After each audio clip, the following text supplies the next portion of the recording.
Parents, your support means everything to your athletes and to us at Varsity Media. To help us continue bringing you the best YouTube coverage of high school sports on Long Island, we invite business owners to consider a sponsorship on our broadcasts. If you own a business, consider a sponsorship for your athlete's team. It's a great way to show support, gain visibility, and keep the coverage going strong. Join us in making a difference. Contact Varsity Media today to learn more about broadcast sponsorship opportunities by emailing ben@varsitymedia.net.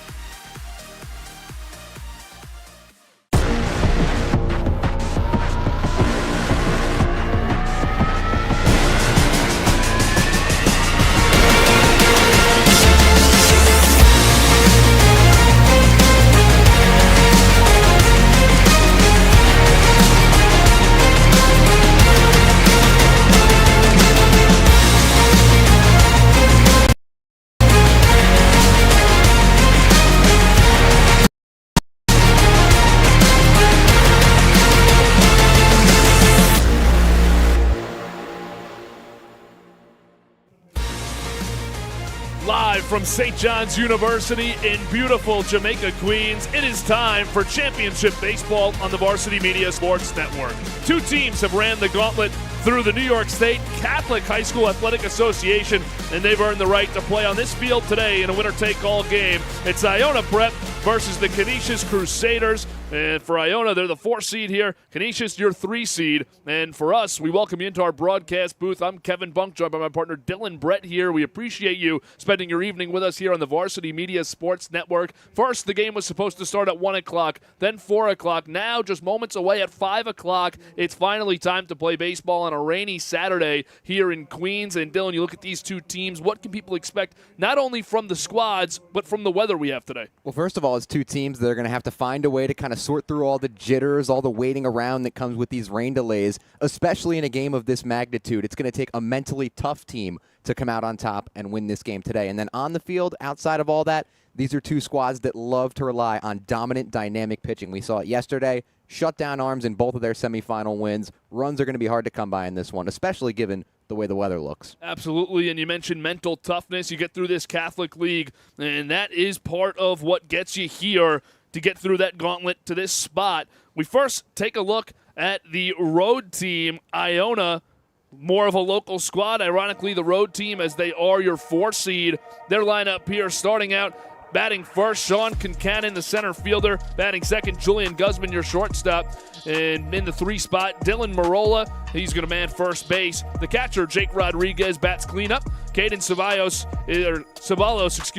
is going to be in right field. Jordan Goldstein, the designated hitter, bats 6th. Andrew Donadio is the second baseman. He'll hit 7. Ryan Hogan in left field, batting 8th. And Kendrick Jorge is the third baseman at the hot corner, batting 9th. When you look at this lineup, what can we expect here as they have a tough task today against this Canisius team? A lot of speed and a lot of small ball. You look at the top 3 in that Iona Prep lineup. Devin Diaz hitting leadoff, 34 stolen bases. Guzman in the 2-hole, 18 stolen bases. And Sean Concannon, 24.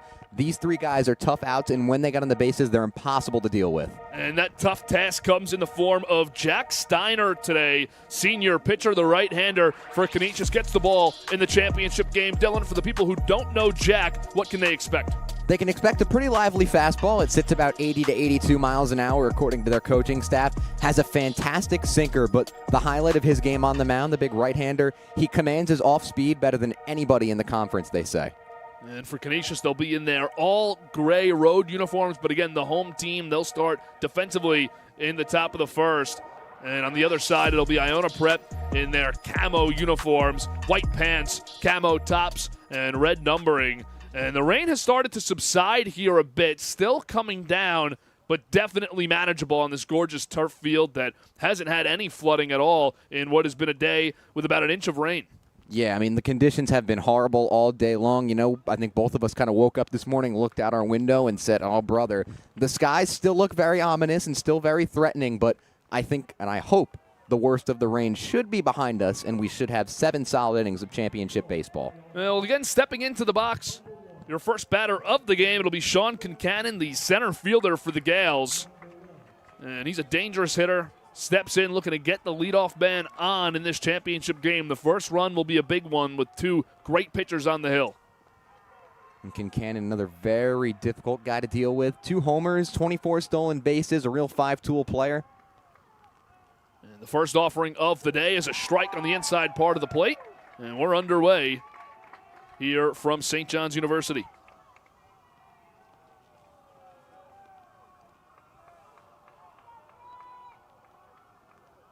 Steiner winds and deals his second pitch of the day. It's going to be fouled off, so an 0-2 count early here as Kincannon looks to stay alive. Very rarely will you find Jack Steiner behind a batter. He's got 47 Ks to just 11 walks in 42 innings of work.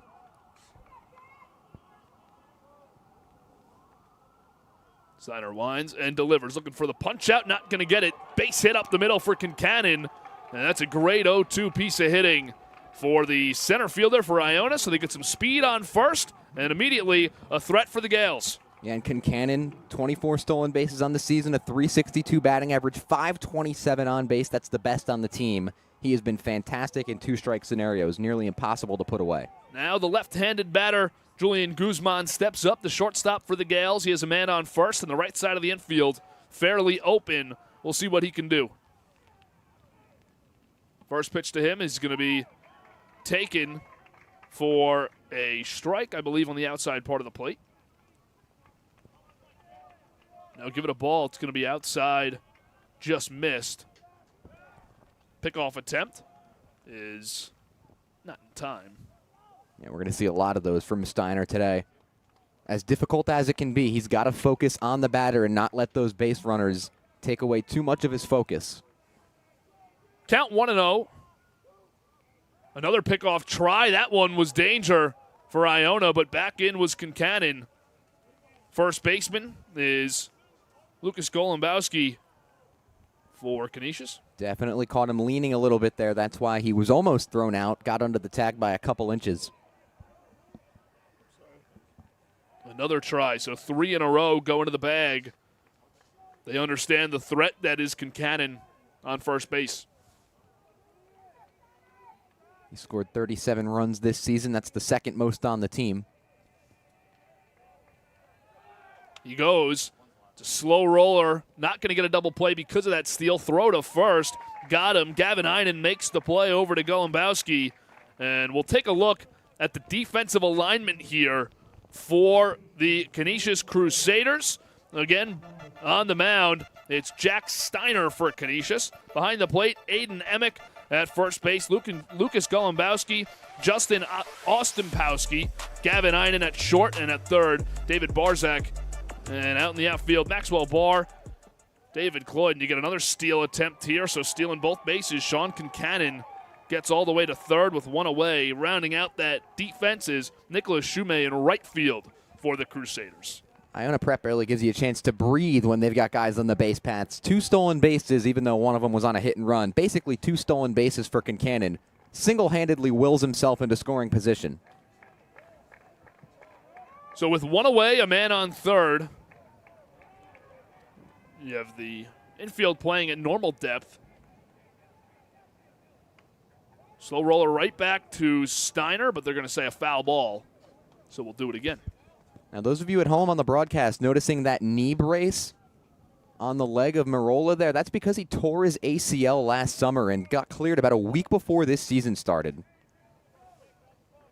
Now, all of a sudden, he's here hitting .416. What a comeback story. One of the best hitters in the entire Catholic League. It really is an incredible triumph for him. Testament to his mental toughness. The 1-1 pitch. Slider misses outside and a bit high. And Marola now ahead in the count 2-1.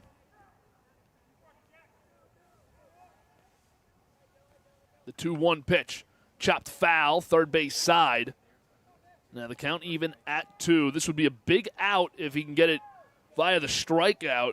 Because for Steiner, anything in play, unless it's hard hit to third or back to the pitcher, probably getting a run in. Yeah, the corners are up to try and cut off that run at home, but anything hit softly is not going to be enough to get the speedy Kincannon. 2-2, liner to short, diving play. How about it from Gavin Einen? And now 2 away with a man on third. Canisius can see some light at the end of the tunnel trying to get out of this jam. Championship play from Gavin Inan. It took 2 outs for me to say that in this game. That is the kind of defense that you're going to need if you want to walk away with a victory against a team that is as proficient offensively as Iona Prep. Fantastic play, full extension, and it might have saved them a run. Stepping in a big spot now, Jake Rodriguez with 2 out and a man on third. He's your catcher for the Gales. Steiner delivers first pitch, chop foul left side. And that out is just so big for Canisius because now a soft ground ball, you can just worry about going to first with 2 outs. You don't have to worry about checking the runner, cutting him off at home. The infield can sit back. They don't have to worry. This is a big momentum spot in this game very early. We already got it, and you mentioned championship play. Well, these are championship situations. That pitch is going to miss just low, so the count evens at 1. But whatever team could win this scenario has a really great feeling heading back into the dugout. Rodriguez has driven in 24 this season. That's top 5 on the team. This pitch fouled off again, so we'll go to 2 strikes with a 1-2 count as Steiner looks to get out of this inning. And not a lot of swing and miss from Iona Prep thus far. It's been solid contact, foul balls back and forth, long battles in the count. 1-2, 2 away, man on third. Steiner looking to get out of the jam. He delivers to Rodriguez. Missed outside with the ball. We even at 2. Next, it would be Caden Ceballos, who is just as dangerous if Rodriguez was to reach. There's really no lulls in this Iona Prep lineup. They're fantastic 1 through 9. Good at bat here so far. A good battle. Here's the offering from Steiner. It's hit towards the middle. Not going to get through. Played. Throw to first. In time. How about the inning from Gavin Inan, who made all 3 outs, 2 of them incredibly tough. We'll take another look at that final one that gets Steiner out of the inning unscathed. So after 3 outs, they leave a man stranded on third. Iona gets shut out in that first half inning, and they'll take the field the second time up, and their pitcher, Brandon Stabile, will take the mound against Canisius. Don't go anywhere. We'll be right back on the Varsity Media Sports Network.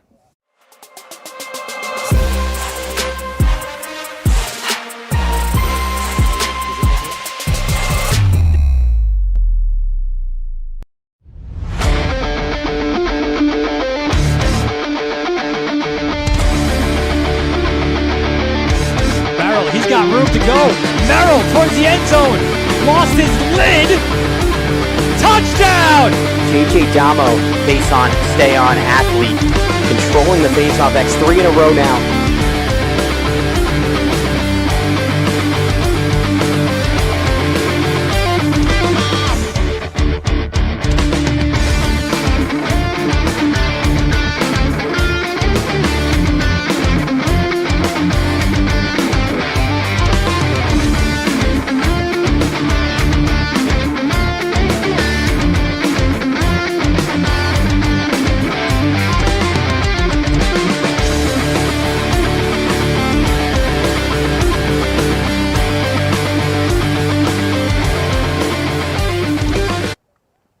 Bottom of the first inning here from the Catholic High School Athletic Association Baseball Championship between the Iona Prep Gales and the Canisius Crusaders. We appreciate you joining us. I'm Kevin Bunk, joined by Dylan Brett this afternoon. Let's take a look here at the Canisius lineup.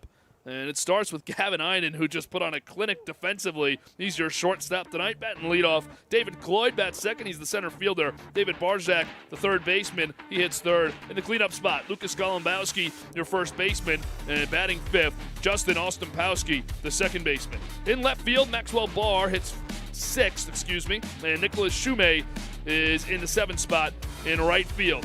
Rounding it out, the catcher, Aiden Emick, and the designated hitter, Joshua Monty. Well, you got a great pitcher on this side of things, too. Brandon Stabile is a really tough pitcher. His first offering today is going to be inside for a ball, but Dylan, a great matchup on this side of the field, as well as the other side. Yeah, something the Gales say about Stabile is he works very quickly on the mound, doesn't waste a lot of time. He's always right back into his windup, trying to settle in a rhythm. Gavin Inan in the box. Here against Stabile. First time these two will battle today. And that's going to be strike 3. Got him looking. A great off speed. Starts the day for Stabile. And that was something that the Canisius coaching staff, or Iona Prep coaching staff, said to us about Stabile. Much like we talked about in the previous inning with Steiner, he's got a fantastic breaking ball, never leaves it over the heart of the plate. He's got great command. So a backwards case starts it, and now Stabile delivers a strike on his next pitch, 4 straight to start the afternoon. And look at him, right back on the rubber, right back into his motion, all in about 10 seconds. Second pitch of the at-bat, it's going to be a ball. As he went breaking pitch, just didn't get enough bite at the end of that. Stabile winds and delivers. Missed again with the breaking pitch. Count moves to 2-1. Yeah, he's tried to front door it on the right-handed hitter 2 times in a row. 2-1 with 1 away here in the bottom of the first. There's a strike to even things up at 2 for Stabile. In the box, David Cloyd, the center fielder.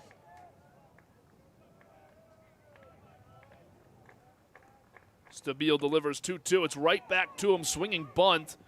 Bobbles it and then throws to first. Way to handle it under composure. And Cloyd gets retired. So 2 up, 2 down to start this game. Let's take a look at the defensive alignment for the Gals. It starts with Stabile on the mound. Jake Rodriguez behind the plate. Dylan Marola at first base. Andrew Donadio at second. Julian Guzman is your shortstop. Kendrick Corey in the hot corner. And in the outfield, Ryan Hogan, Sean Kincannon, and Caden Sabalos. First pitch of this next at-bat is a ball. Breaking pitch again, misses outside. David Barshak is in the box, the right-handed hitter. Barshak in his junior year now. He's been on varsity ever since his freshman season. Very experienced bat. Fouls that one off third base side. Well hit, but on the ground.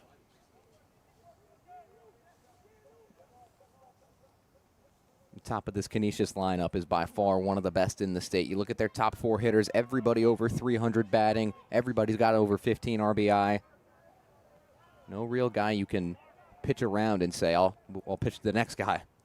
1-1, breaking ball inside, nearly hit Barchak. He didn't even move much there. Was ready to wear it. Count moves to 2-1.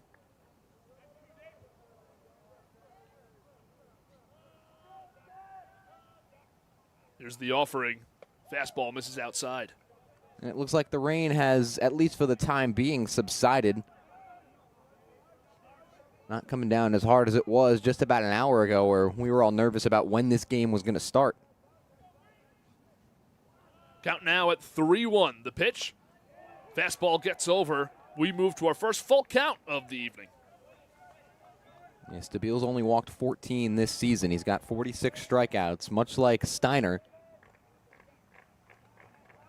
Stabile's offering misses outside with the fastball, and you really got to work to walk against these two guys, as you mentioned. And right there, David Barchak earns it.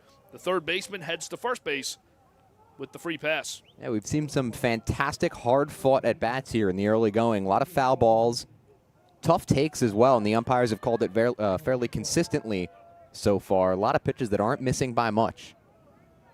So with 2 outs, Canisius has their first base runner of the game in the form of third baseman David Barchak. Into the box, Lucas Golombowski, the first baseman, looking to move him over and keep this inning alive. He takes first pitch outside for a ball.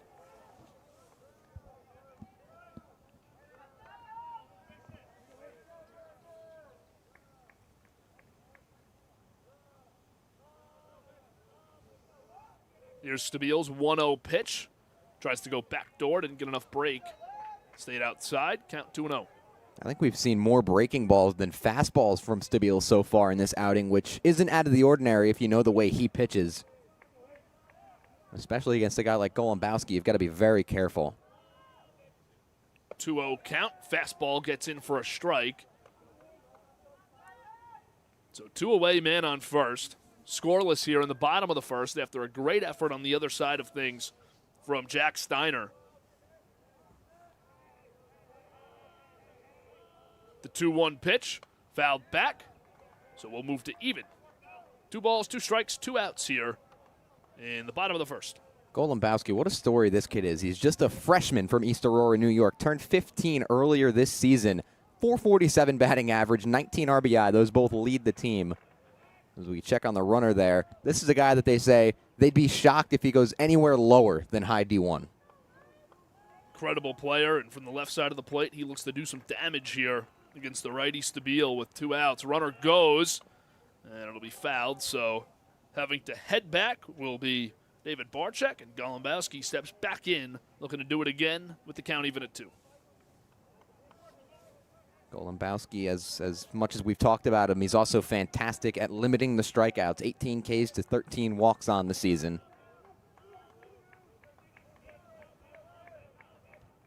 You can see the approach, the quick hands on that last swing, just fighting it off.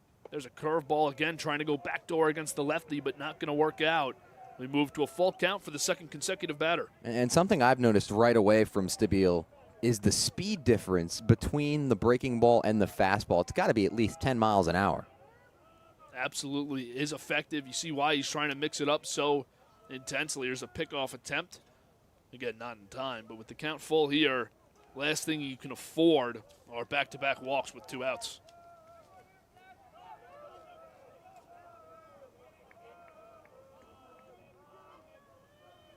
Three-two pitch.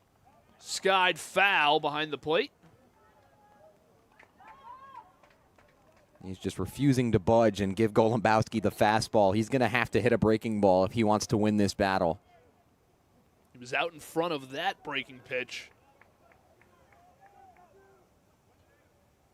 We'll see how Stabile responds. Once again, the 3-2 offering. Here's the pitch. Fouled back. Looked like the fastball there.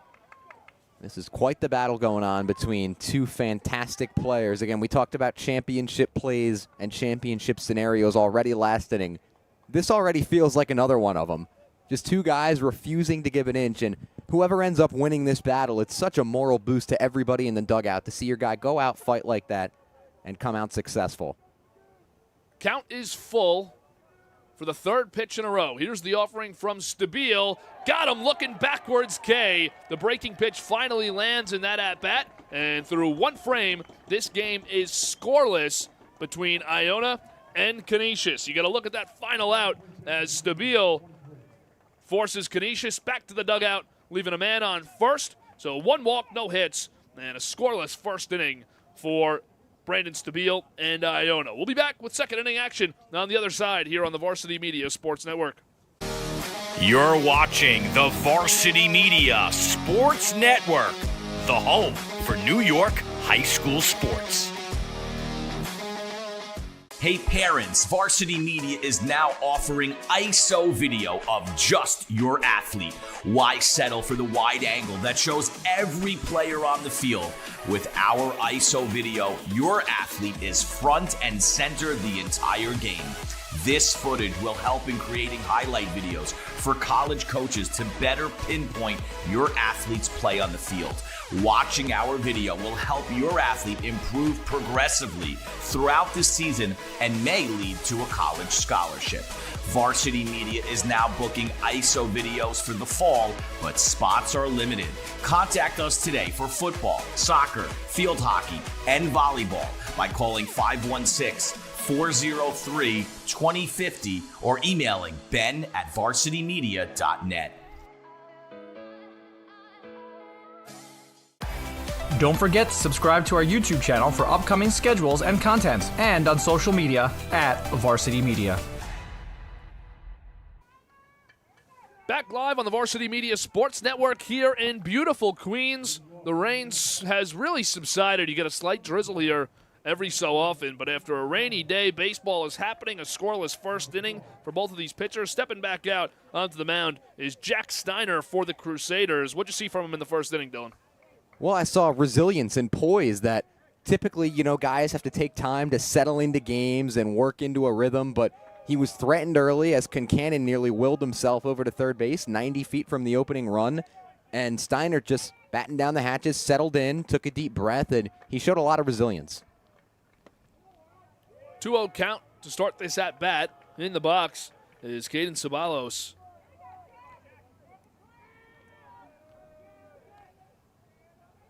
Two-0 pitch.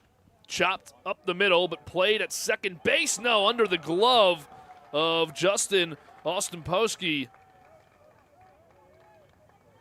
And a tough break, but that could have something to do here with the rainy turf. It just doesn't take the hop. This turf is wet. It has not been flooded by any means, but it doesn't take that hop up. That'll be an error up there at second base and a base runner for Iona.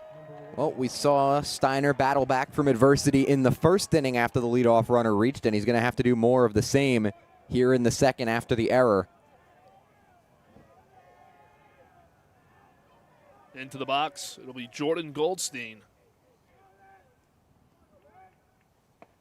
He takes first pitch for a strike. Fastball got the inside part. So Steiner, you're right, led on the leadoff man in the first. It was Kincannon. He stole second and third, but was left stranded. Looking for a similar result here. Looking for the pickoff, not going to have it. Goldstein, another guy for Iona Prep. He's battled the injury bug a lot lately. A couple shoulder surgeries. He dislocated his shoulder. Lost his starting spot earlier in the season. Had to work back to regain it, and here he is starting the championship game. 0-1 pitch, strike inside, 0-2, and that's a tough one for Goldstein because he crowds the plate so much. It feels inside on the hands, but it just bites the strike zone. Yeah, and a great heads-up play by Steiner. Recognizing that, you could see Goldstein's foot on the chalk and just peppers the inside corner. Great command. We'll see the approach from both players 0-2 in a moment as we get another pickoff attempt.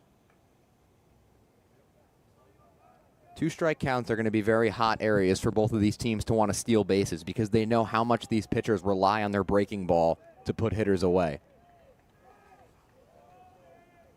Steiner sets. The 0-2 pitch is going to be a backwards K as he retires Jordan Goldstein, the designated hitter for Iona. So with 1 out, double play is in order to end this inning. You get another look at that great movement on that off-speed pitch. Really pulled the string. We've seen 3 strikeouts in this game, and all of them have been looking so far. The zone looks a little pitcher-friendly in the early going, as you see that time Steiner, beautiful breaking ball, nails the outside corner. Anything within a couple inches of that outside edge has gone to the pitcher so far in the early going. Now these teams have to adjust. And you can credit Demick for a great frame as well, although I do think it was a strike, but he definitely helped out. And we get time here taken by the batter, stepping in Andrew Donadio Jr., the second baseman. Donadio committed to Dominican, where he'll play his college baseball next year. These guys love to use him as a guy that gets on, steals bases, lays down bunts. Coaches love his abilities as a small ball player. Another pickoff attempt. You can tell Steiner really focused on both leadoff runners. Gave up 2 bags in the first inning. You don't want to get into that situation again. Here's a high fly into right field. Under it is Nicholas Shumay. He makes the grab for the second out of the inning. Much needed second out for Canisius after the leadoff base runner again. Great job by Steiner. Settles in. Focuses on his stuff. Relies on his stuff. Not trying to do too much out there on the mound. The left fielder Ryan Hogan steps in looking to do a job with 2 outs and extend this inning against Jack Steiner, who has settled in both of these innings after allowing the leadoff man to get on. Here's a grounder to short played by Iona. He throws to second, retrieving it, Austin Pawski, and that ends the inning. Scoreless 2 frames from Jack Steiner to start this championship matchup against Iona. And we'll see how the Gales respond defensively on the other side when Brandon Stabile takes the mound. Don't go anywhere. We'll be right back on the Varsity Media Sports Network.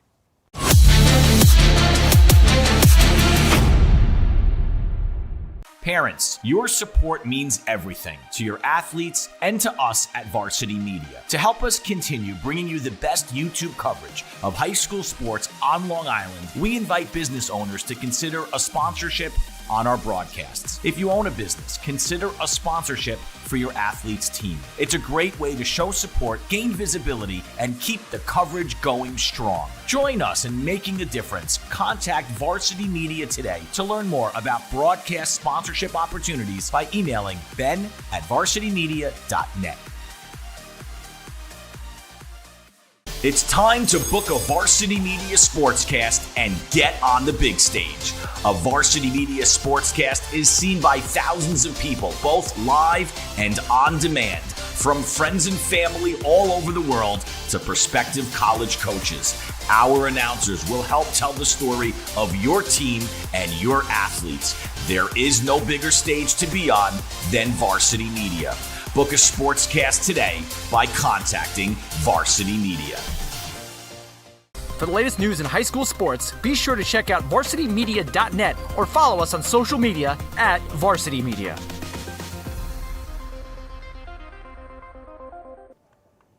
Bottom of the second inning coming up here is taking the mound. Brandon Stabile stepping into the box is Justin Ostempowski. What'd you see from Stabile in that first inning? A lot of command, a lot of control, and a lot of stubbornness, but in a good way. He's, guys battled late into counts against him, a lot of foul balls that he never went away from his breaking ball. He trusted his breaking ball to get him out of tough spots. So he's stubborn, but in a championship game like this, there's nothing I'd rather have than a stubborn pitcher. First pitch strike, second offering, breaking pitch ends up outside and goes through the 5-hole of Jake Rodriguez to the backstop. Count even at 1. It can be so easy in games of this magnitude to sit there and say to yourself, all right, this isn't working. I'm not getting swings and misses on this pitch. I got to go away from it. I got to pound the zone with the fastball. And he's just unwilling to relent. Ground ball off the end of the bat, played at second, thrown out to first. Andrew Donadio Jr. makes the play. First out of the inning for Stabile. Defenses are really starting to settle in now, with the exception of that error. We saw a great job at shortstop in the first by Einan, and a couple of nice plays from Iona Prep here. First off the mound from Stabile, and then at second base. And I think the rain now has completely stopped, even though still clouds over the field here, heavy overcast. If the rain was to start again a little bit, you wouldn't be too surprised, but not supposed to. First pitch there was a ball, as into the box, Maxwell Barr.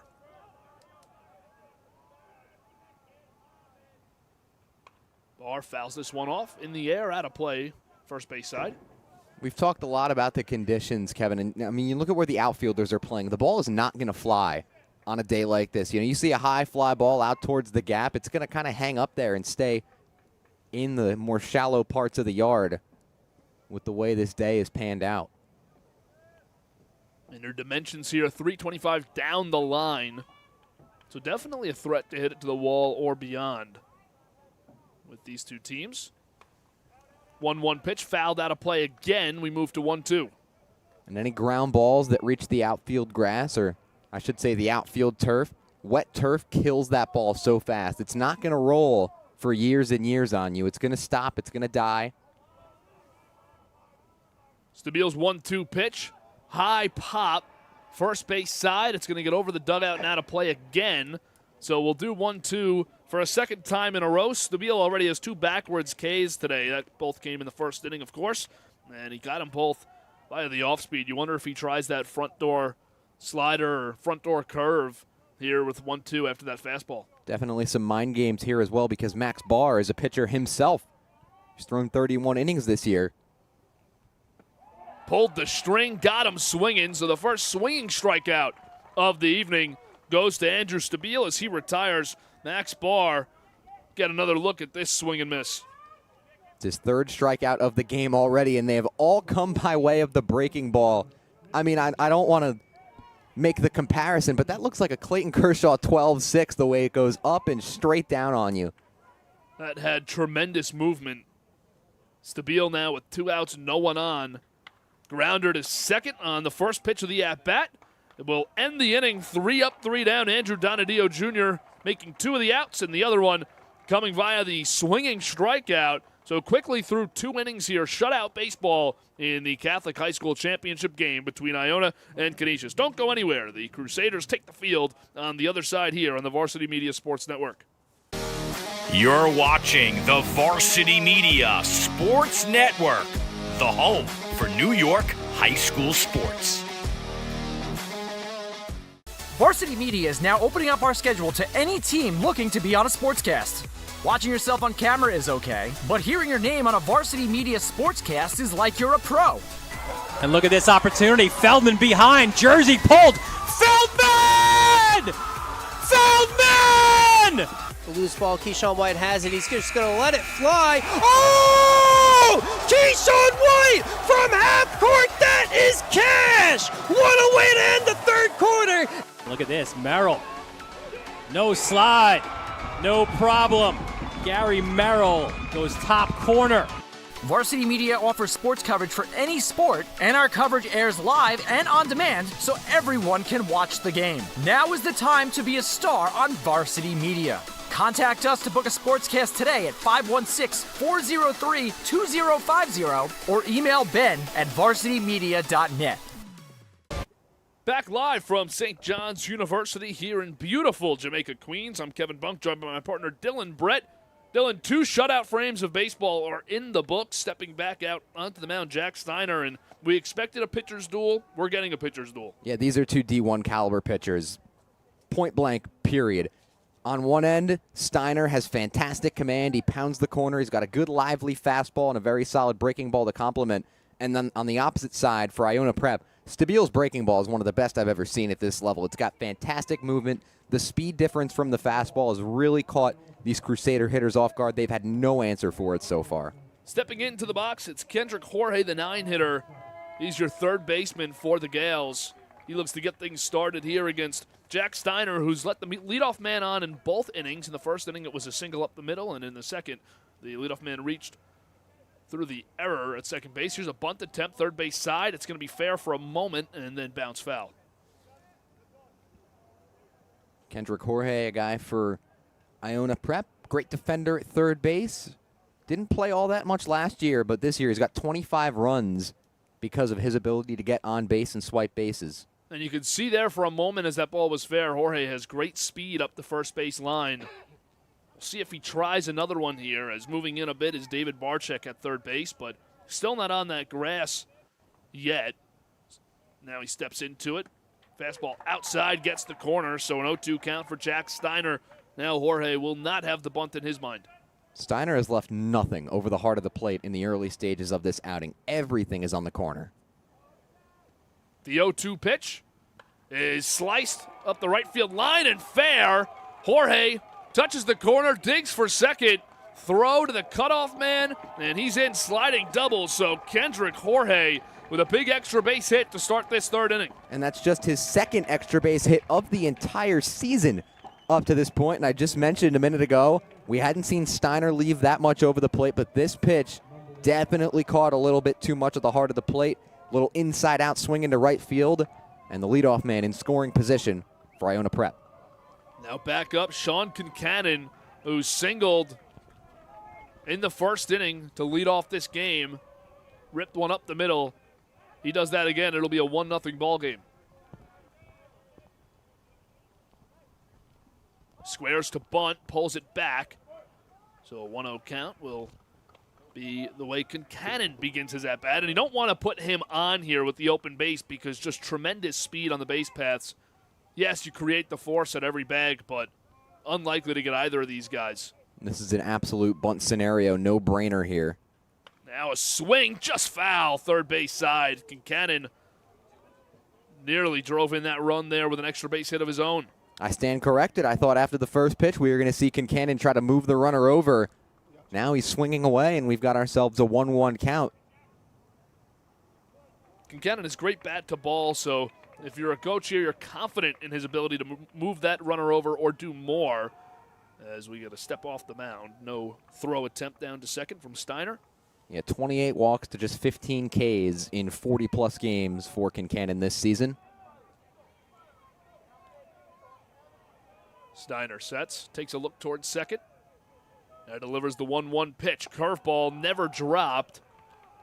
So it moved a little bit towards the middle of the plate, but too high. 2-1 is the count. Getting a big hit like that from your 9-hitter just changes the whole complexion of an inning. And that's exactly what Jorge has brought to Iona Prep here in the third. It's a great piece of hitting as well going up that first base line. There's a foul ball. Barely touched by Concannon, but keeps him alive. Count even at 2. That outside fastball in the low to mid-80s is just so difficult to catch up to because not only is it obviously a very hard fastball, but also a guy like Kincannon not really crowding the plate all that much. He's got to reach across the zone. Not a very easy pitch to hit at all. You wonder what the thought process is here for Steiner, maybe something on the inside part of the plate, so you can either draw a strikeout tight on the hands or a ground ball to the left side that hopefully doesn't move Jorge over. Steiner looks towards second. 2-2 count with nobody out and a man on second is skied right side of the infield, first base.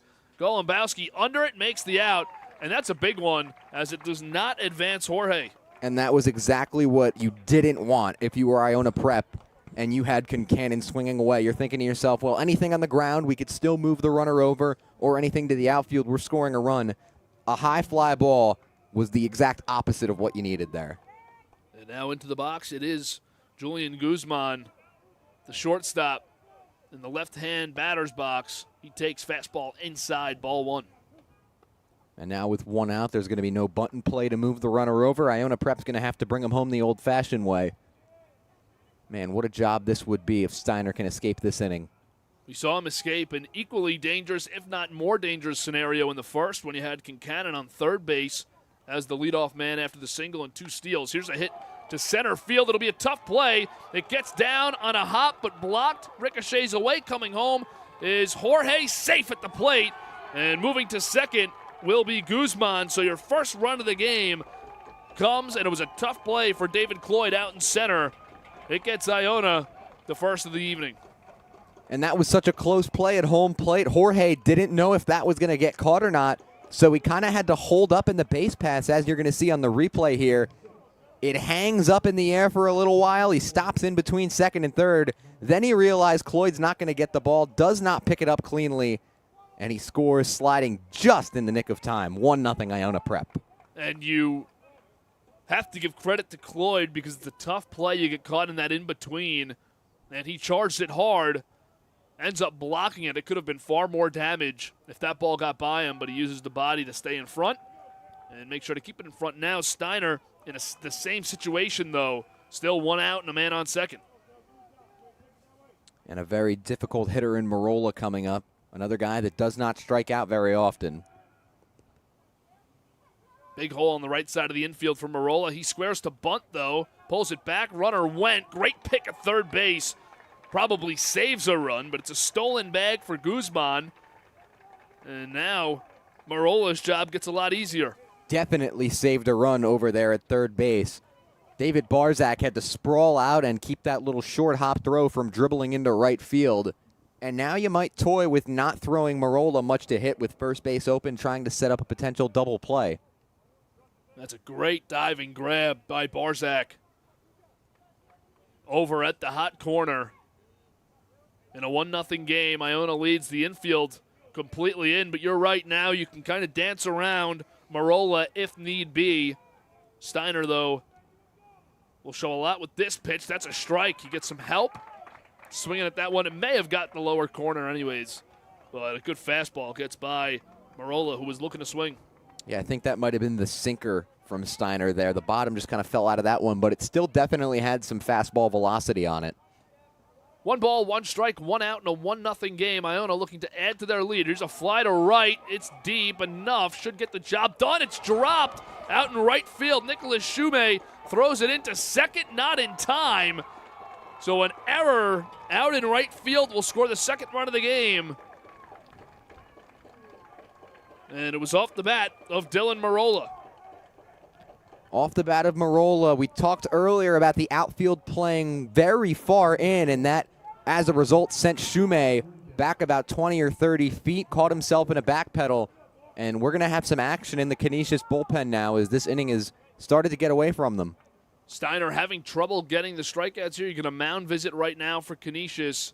They're going to talk things over. You just want to settle this down because there's a lot of energy here for a team that, listen, this has not been the easiest day to prep for this game. You come down from Buffalo. It's a championship game. You already have the nervous energy, but a long trip down here, and then all the delays in this game. It eventually ends up getting delayed 4 total hours. So Canisius trying to navigate their way through this game. And in the third inning, they see a lot of trouble here. Yeah, and it's going to be all hands on deck from here on out, obviously. There's no tomorrow. There's no games after today.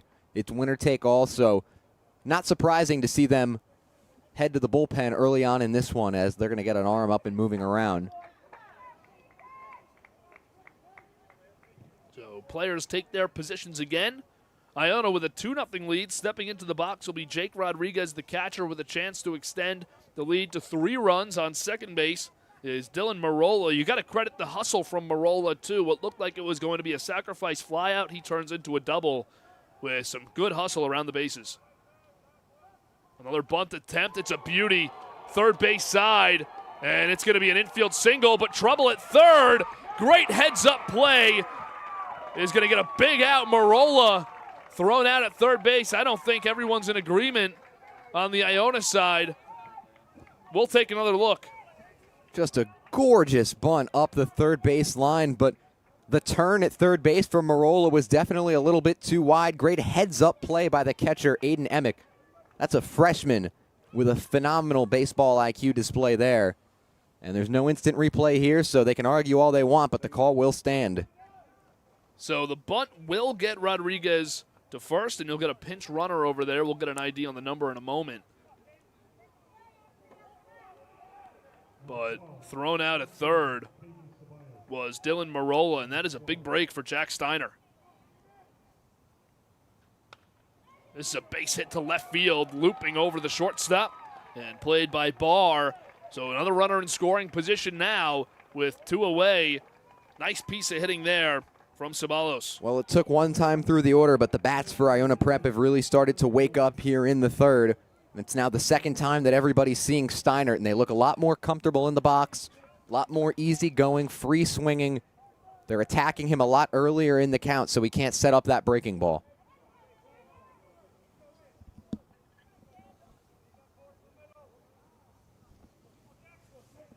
Fresh batter here after 2 men on, but 2 men get on, but you have 2 outs. Jordan Goldstein is in. Struck out looking his first time at the plate last inning. Goldstein committed to play for Ithaca at the next level. 21 RBI for him on the season. Another prime opportunity for him here. There's a hard hit grounder to short. Fielded, thrown to second for the force. Gavin Einen credited with another out, but not before Iona gets the first 2 runs of the game, giving themselves a 2-0 lead through 2.5 innings. We'll head to the bottom of the third, where Canisius looks to respond here on the Varsity Media Sports Network. Hey, this is Doc Gooden, and you're watching Varsity Media.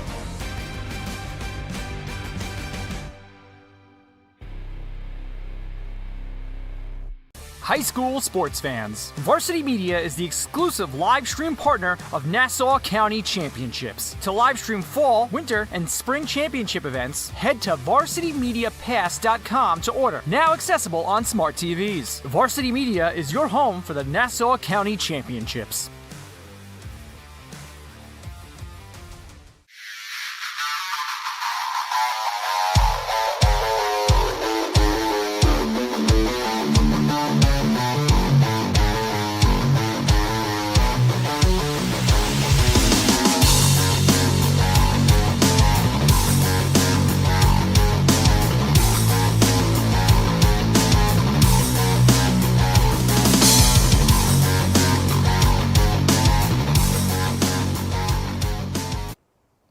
Back live from Queens at beautiful St. John's University. What a great field here. It's really held up through what was a rainy day. Now the rain has stopped, and we have a good one.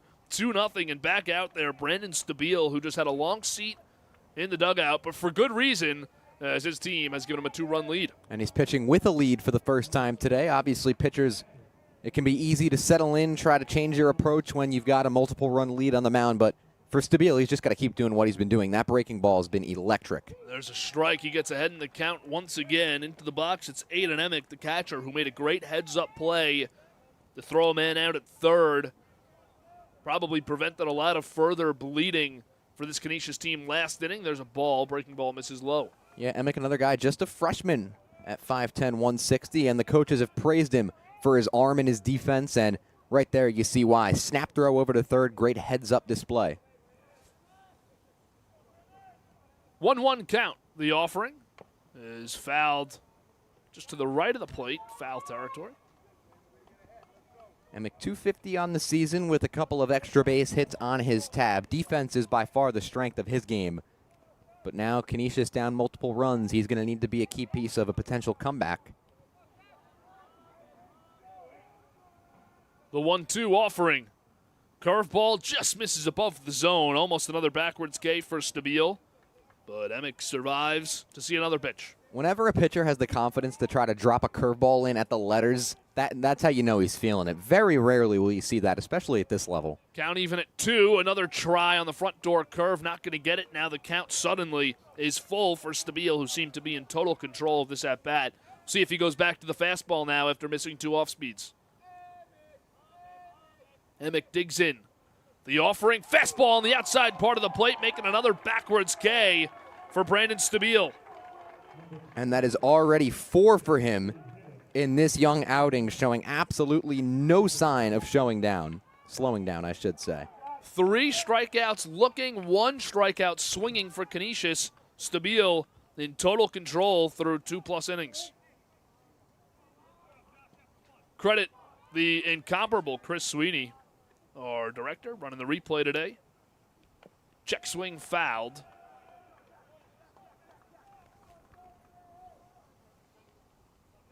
For a guy like Stabile, the fastball isn't all that overpowering. It sits around 80, 81 miles an hour for his career, but when the breaking ball is working the way it is today, it can make that fastball feel like it's 100 miles an hour. 0-1 pitch is an off-speed that misses low and in on the left-handed batter. Up at the plate, it's Joshua Monty, the designated hitter.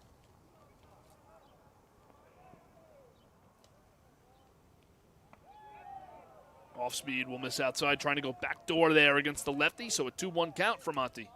Iona Prep got some big-time production from their 9-hitter to kickstart a rally in the last inning. We'll see if Canisius can have some of that magic from the bottom of their order. Pitch inside, misses. Now the count 3-1, and you're spot on there. It was Jorge who hit the double and started the run of 2 scored in that top of the third. We'll see now if Monty can do it. Pitch grounded right back up the middle, but it'll be backhanded behind the base. Throw to first.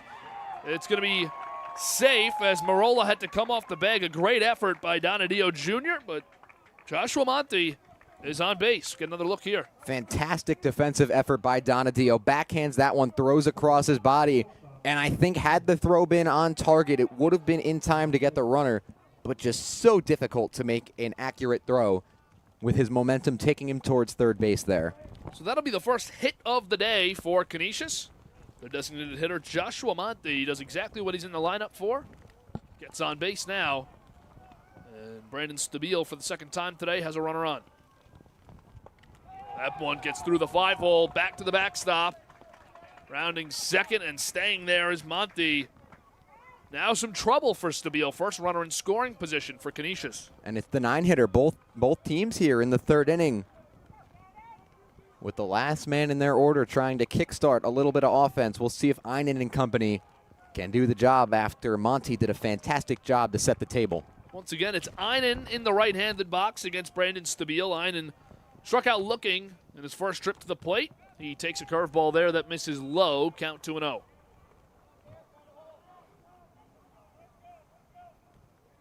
With a base open here and 1 out in the inning, trying to set up a double play is not out of the realm of possibility, but you want to go right at the hitter here. Ball misses low, so it's a 3-0 count now, and you wonder if you throw a get over to Einan or if he gets the green light and you want to avoid him here and move on to David Cloyd, because you're at that part in the order, it's the top of it, where every hitter is really good. Some of the best in the state. Yeah, both of those guys are fighting for the team lead in RBI at 17 and 13 apiece, so there's no real better guy that you'd rather pitch to. They are both equally as dangerous. The get over pitch, a fastball for a strike, puts Stabile back in the count 3-1. Einan now looking to hit as a big run stands on second base in the form of Joshua Monty, who got on via the infield single. which is how it was officially scored, and definitely the right call there. Yeah, there was nothing ordinary about the effort there from Donadio, and that's typically the vernacular used when trying to assess an error. So it's going to be a walk for Iona as Stabile puts him on his second walk of the day. Iona, his first time on base. And now trouble for Stabile. Men on first and second. You get a little huddle and a mound visit to try and settle things down for the Gales. First bit of traffic on the base paths that Stabile has had to deal with here in this game. He had 2 relatively clean innings to get things underway, retired 5 straight in the middle of it. So we'll see how he responds to adversity like we saw from Steiner earlier. Again, we're here in the bottom of the 3rd inning, 2-0 lead for Iona. They are the road team hitting in the top of the innings here in Queens at the New York State Catholic High School Athletic Association Baseball Championship. The 2 best teams in the state from as tough a league as you can find in the Northeast. They've both earned the right to play here, and we've got a great scenario coming up as Stabile sets and deals. That slice foul just over the Iona dugout, out of play. So 0-1 is the count as David Cloyd looks to get at least 1 run in. At the minimum, you want to move both of these guys into scoring position. Great job to set the hitter up with a first pitch fastball by Stabile there, and now he's ahead in the count. He's got free rein on what he wants to do next, and he's got the hitter off balance. 0-1, 1 away. Curveball gets over, so quickly the count to 0-2, and now it's tough, obviously, for Stabile, and on the other side, for Steiner, as you get through that second time in the order. These teams are so great at the dish. You have to continue to mix up the looks, and for Cloyd, he grounded out right back to the pitcher last time. See if you can get him here. The 0-2 pitch. Swung on and fouled back into the glove, and it popped out. So a tough break for Jake Rodriguez, but a tough play nonetheless. And if you're Stabile, you've got to be careful here because you can throw the breaking ball, but you don't want to waste one in the dirt because of the runners possibly advancing on the play and taking double play out of order here. We'll get another 0-2 offering. Here's the pitch. High fastball. Count moves to 1-2. I love that. So you throw the high fastball right around the eyes, change up the high level, and I bet you he comes back with a curveball in the next couple pitches here. You change the batter's eye level, and you set him up for your best pitch. The 1-2 pitch. Here it is. The curveball just misses upstairs. He tried it. Definitely gave it a look. And that pitch prior, you were spot on. A lot of people consider the waste pitch as the slider or the curve outside in the dirt, but a very effective attempt there by Stabile to waste one upstairs, 0-2, and try and get it done. But now 2-2 as we still work. There it is, Stabile. The fastball upstairs gets him swinging. So with 2 outs now, men on first and second for Canisius. And stepping in is the third baseman, David Barzak. His pitch sequencing, his pitch selection is just absolutely fantastic. He's got these hitters totally off balance here early in this game. 5th strikeout of the evening for Brandon Stabile. Can Canisius get a run in here with now 2 away? First pitch swinging and fouling it off first base side out of play. Popped up by Barzak. Count 0-1. Barzak's over 400 on the season. He's driven in 17, but the most glaring number on his stat line is a team-high 19 walks to 6 strikeouts. He's got a fantastic eye. 0-1 count with 2 away. 2-0 lead for Iona.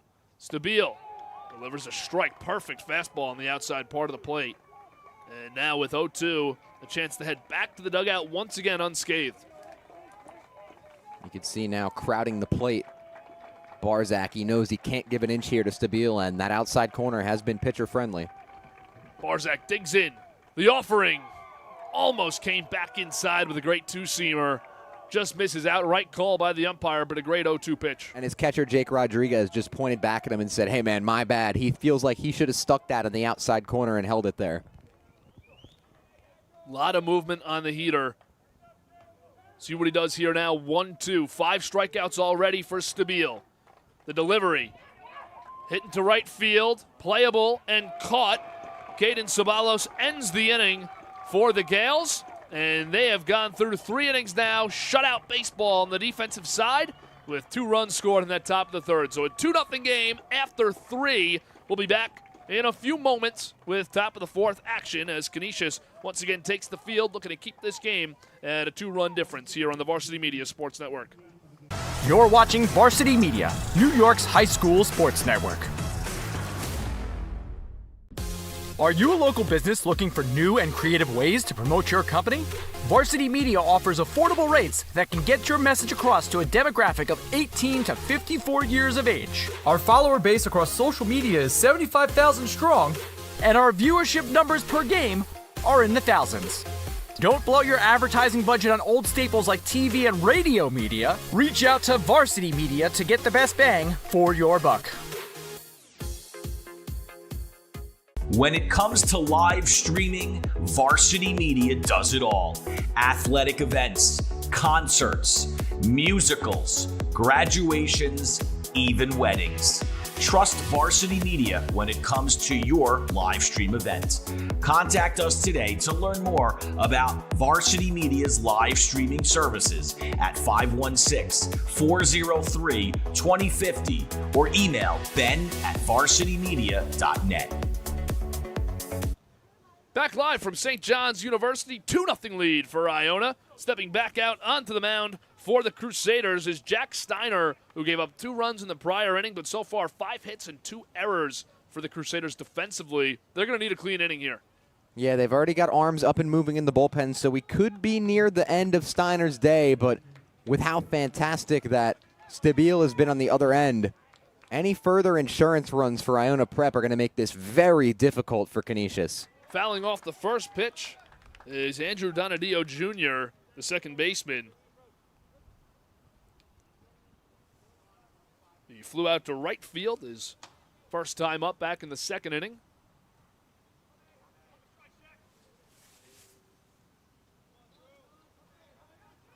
Steiner winds with an 0-1 count. Second pitch is going to hit the batter. Donadio wears it. Heads up to first base. The off-speed just never bit as much as he was hoping for and stayed right inside on the batter. Every inning in this game, Iona Prep has had their leadoff runner on base, and we're already in the top of the 4th now. That has been a catalyst for them because they can get aggressive on the base paths. They can toy with the bunt. They can hit sac flies, ground outs, move the runner over. That has been a huge part of their success in the first 3+ innings of this one. Strikeouts have played a big role in this as well, and for Iona, here's the runner goes. Throw it out to second is a good one, but gets by. I think Donadio would have beat it anyways, so a hit by pitch followed by a stolen base. But strikeouts have been important on the other side of things, but for Steiner, just having trouble with it because this Iona team doing such a great job getting the bat on the ball in 2-strike counts and attacking early in counts. So he's had trouble getting those easy Ks that don't move anything around, and the 2 errors in the field also a product of that. So squaring to bunt and laying one down right in front of home plate. Some confusion about who would take it, but they do get the throw there in time. That's a great play by Aiden Nemec. And a perfectly executed sac bunt by Hogan there.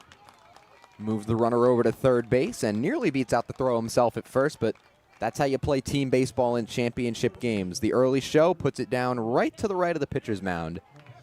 And Donadio is 90 feet away. It's the second perfect bunt we've seen on this side of things. Right there, of course, Donadio gets it done here in the 4th inning, but how about earlier, Jake Rodriguez laid one down that was pretty nice. Here's another bunt attempt. It's going to be fouled, pushed up that right side and out of play, but you had the earlier great bunt by Rodriguez, but Marola thrown out at third. The whole infield is up for Canisius, and they just tried to squeeze play here with 1 out.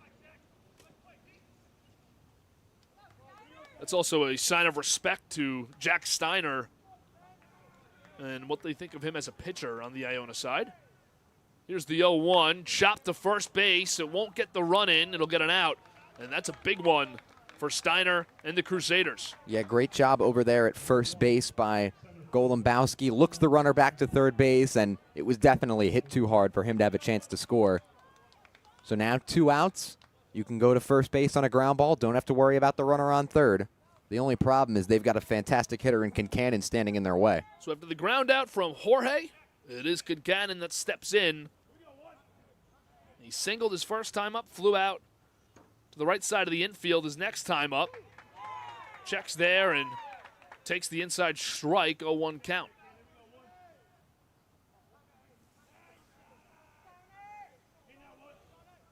Steiner looking to get out of this inning clean. Count 0-1, deals to Kincannon, foul third base side, so Steiner quickly has the 0-2 advantage.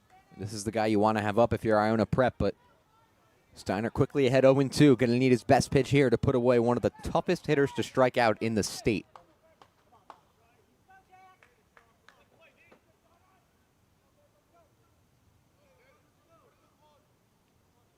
The 0-2 pitch with 2 away as Steiner sets and delivers. Slider misses way outside, but a good try at 1-2.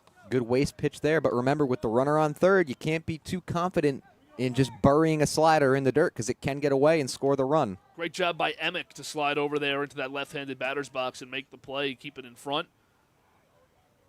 Now 1-2, Steiner sets and deals to Kincannon, fouled away again.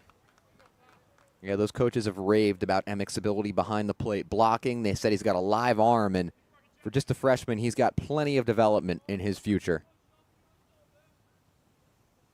Count still 1-2. Kincannon looking to get the third run of the day in for Iona. It's 90 feet away with Andrew Donadio at third base.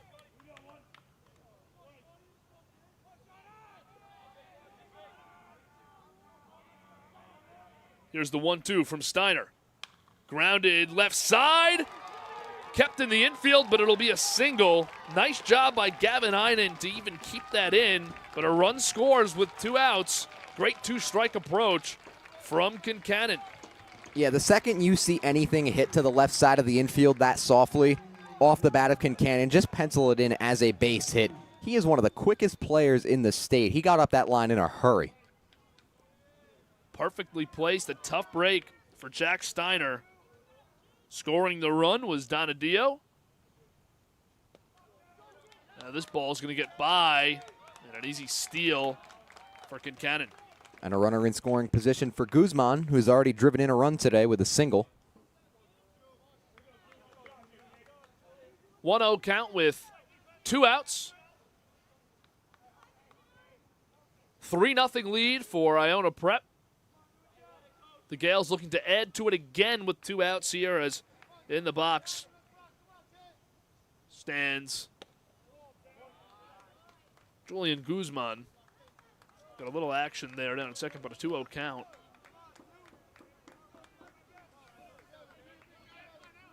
Guzman, a switch hitter, taking his hacks from the left against the righty Steiner.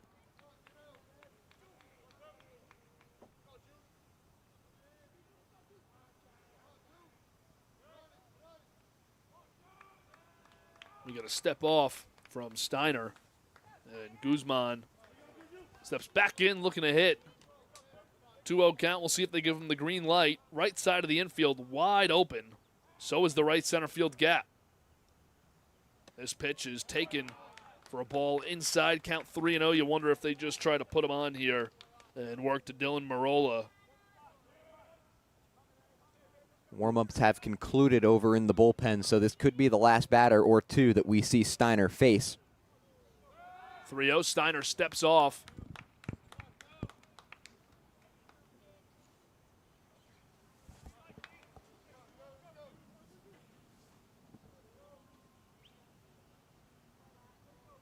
Iona looking to add to a 3-0 lead.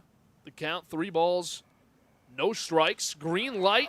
Well hit to center, but caught. Nice job tracking that from David Cloyd. He gets Jack Steiner out of the inning, but not before giving up a run as Sean Kincannon drove one in with the infield single. Scoring was Andrew Donadio Jr. after the hit by pitch. So Iona takes a 3-0 lead into the bottom of the 4th, where Brandon Stabile looks to continue what has been a gem of a day. We'll be right back on the Varsity Media Sports Network.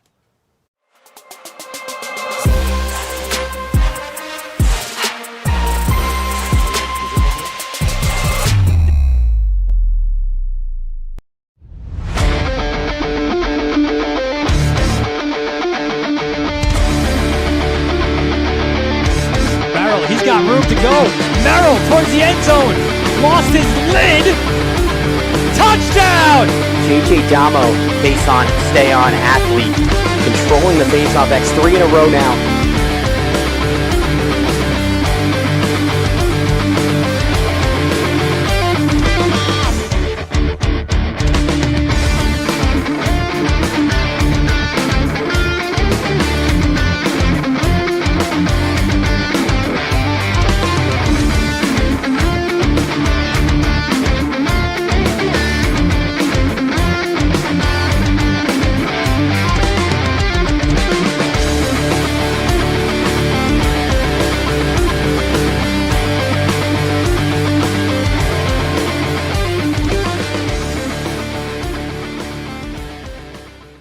For all the latest Varsity Media updates, including our game schedules, be sure to follow us on social media at Varsity Media, the home for New York high school sports. Back here for the bottom of the fourth here in Jamaica, Queens at St. John's University, and it's the heart of the Canisius Crusader order as Golombowski stands in for his second hacks of the day. Stabile working on what has been an absolute gem so far as the breaking ball gets a big wave and a miss from Golombowski. It's 0-1. Went down on strikes back in the first. Stabile already with 5 Ks in this one. Big swing and a miss again, just setting him up with a healthy diet of breaking balls early on. Yeah, you start this with 2 breaking balls for swinging strikes, and now the world is your oyster, Brandon Stabile. Do whatever you want. Yeah, we saw him go back to the high heat earlier. Tries it again there and misses just up and in. Stabile has limited Canisius to just 1 hit so far. He's walked a pair. And only 1 man has reached scoring position. Comes home, misses away with the breaking ball again. It's 2-2. It's just a sign of respect for the freshman Golombowski as well with the way they're pitching him. 447 on the season, 19 RBIs. Just refusing to relent and give him a fastball. There's one right there, and he's well behind it. Slashes it foul up the left side. So 2-2 the count.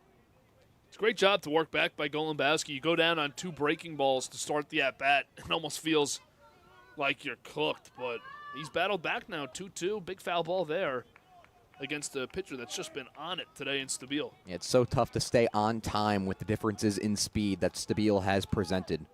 Comes home with another 2-2. Line shot towards shortstop. There is Guzman, who camps behind it and puts the squeeze on for out number 1.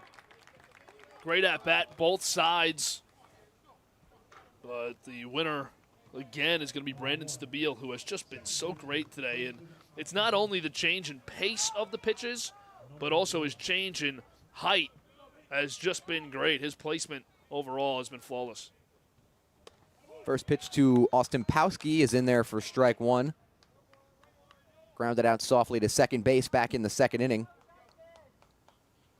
Just the second time through the order here in the fourth for Stabile. Here's a high fly ball out towards left center, drifting over Hogan. Now the center fielder Kincannon makes the call and settles under that one for a quick out number 2. Good communication in the outfield. 2 good at-bats for Stabile again, just building on what has been such a strong day. He's been smoked today. He's doing an awesome job. And all that rain hasn't affected him at all from the beginning of that game. Now dry.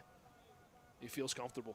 He's retired 4 straight now. A little line drive into short left field. That's a base hit off the bat of Max Barr, who was on for the first time today, and a 2-out base runner for the Crusaders. Even with 2 outs, sometimes the single feels a little meaningless, and even if they don't score, it just goes a long way to have a couple guys in a game where before that at-bat you only had 1 hit.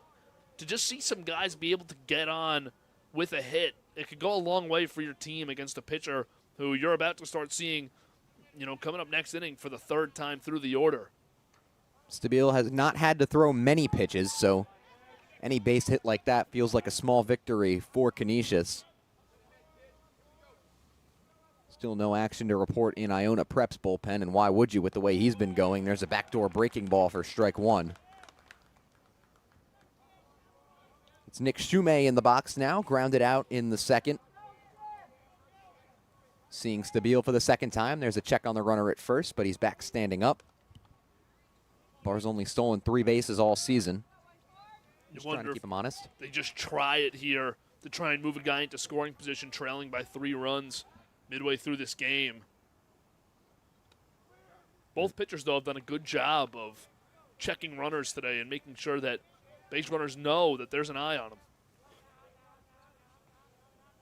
In a 3-run game, the pitch is outside as the bunt attempt is pulled back. And when you're down by 3 runs, just getting that one guy into scoring position when you only have 2 hits feels like an absolute lifeline that Canisius has desperately needed. You saw the peek at the bunt there as you get another check, but Shumei showed it for a moment. Pitch was way outside, though, and you wonder if he's trying to take advantage of Kendrick Jorge playing a deep third base right now. From the stretch, up and away for ball 2. He didn't get the sign there on the bunt, so I don't know if he'll get it anymore in this at-bat. May have just been a one-off. And if you're Stabile, up 3-0 here, don't let the runner on first take away from your focus on the batter. Fastball on the corner for strike 2. So now 2 down here in the inning. Barr on first after the 2-out single. And Stabile looking to put an end to things with Shumei at the plate. Towing that right side of the rubber. Kicks, fires inside for ball 3. So now Barr will be in motion no matter what as the payoff pitch looms. That's a great idea, though, by Stabile, because a lot of times you can get the left-handed batter on that slider that drops in. You can get them to check at least. There goes the runner. Stabile's pitch, line drive towards the middle of the infield. And Donadio glides over to make the catch for out number 3. So the 2-out threat will not come to pass, and Canisius remains scoreless as we go to the 5th in a 3-0 ball game here on the Varsity Media Sports Network. You're watching the Varsity Media Sports Network, the home for New York high school sports. Hey parents, Varsity Media is now offering ISO video of just your athlete. Why settle for the wide angle that shows every player on the field? With our ISO video, your athlete is front and center the entire game. This footage will help in creating highlight videos for college coaches to better pinpoint your athlete's play on the field. Watching our video will help your athlete improve progressively throughout the season and may lead to a college scholarship. Varsity Media is now booking ISO videos for the fall, but spots are limited. Contact us today for football, soccer, field hockey, and volleyball by calling 516-403-2050 or emailing ben@varsitymedia.net. Don't forget to subscribe to our YouTube channel for upcoming schedules and content, and on social media @Varsity Media. Back here at Jack Kaiser Stadium here on the campus of St. John's University, where we go to the late innings between Iona Prep and Canisius. A 3-0 lead for the Gales as Jack Steinert battles his way into his 5th inning of work here, trying to keep the Gales right where they are and keep this lead manageable. I'm glad they go back to Steiner here because we saw some action up in the bullpen. But really, you look at Steiner's day, and there have been errors that have really crushed him. He's done a good job. 3-0 should not be the score. This feels like more of a one-run outing that he's given you, but 3 runs has been what Iona's been able to get across. He'll pitch to Dylan Marola. Little ground ball left side, but it drifts foul. Marola, a guy that's fielded a number of D1 offers, but is opting to go to South Carolina for his college career, where he hopes to play club baseball. He's 0 for 2 in this one. Lined out to short, but then obviously reached on that error to right field, which ended up scoring a run. It's a big part of the game for Iona. You get your 3-hitter to lead off this inning, and I know a 3-run lead feels nice right now, but you can really try and extend this thing and give your pitcher even more comfort. You know Steiner's approaching the end of his day. Line shot, third base, and a leaping grab by Barzak. Doesn't get better than that from Barzak. Looked like an extra base hit off the bat. So well hit from Dylan Marola. get another look. What a beauty. You can watch this one all day. That, my friend, is why they call it the hot corner. A split second to react, goes airborne, and grabs that one out of thin air. Big first out to help out his pitcher. Now Steiner delivers to Rodriguez and gets a big swing and a miss for strike one. Jake Rodriguez, the team captain of Iona Prep, the guy their coaching staff calls the heart and soul of the squad. The 0-1. Chopper left side. Another chance for Barzak.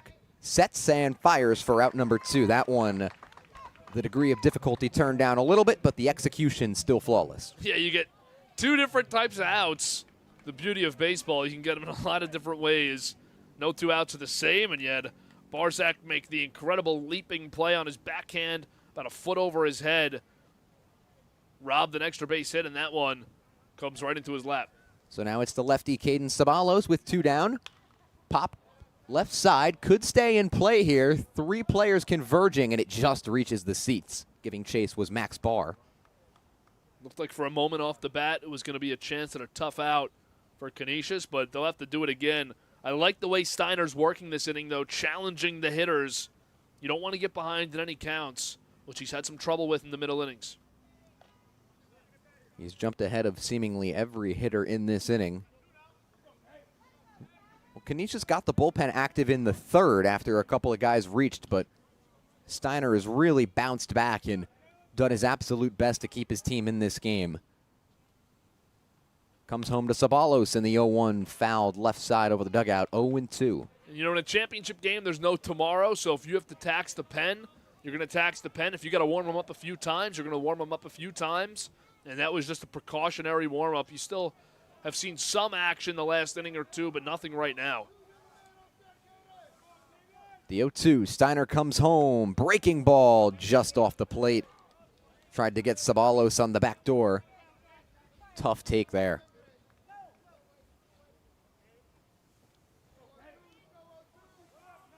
Now the 1-2. Steiner takes his time, a deep breath in. He kicks and fires from the windup. Liner towards right center. That'll drop into the gap for extra bases possibly.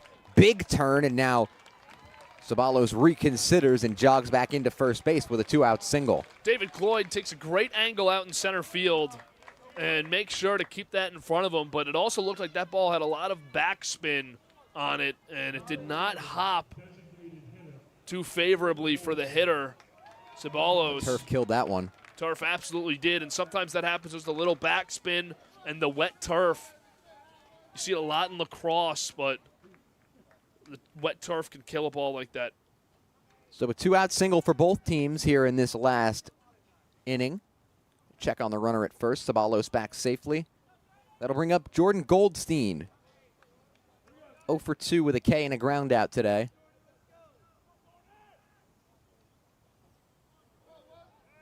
Another check from Steiner. That one a bit closer, but Sabalos diving back in. These pitchers are lucky we don't have the pitch clock rules where you're limited on the number of pickoffs because they are taking a lot of caution with the base runners here. There's a ground ball foul up the left side from Goldstein, and it's 0-1 now after 2 tries over to first. Almost danger there. But it hooked foul hard.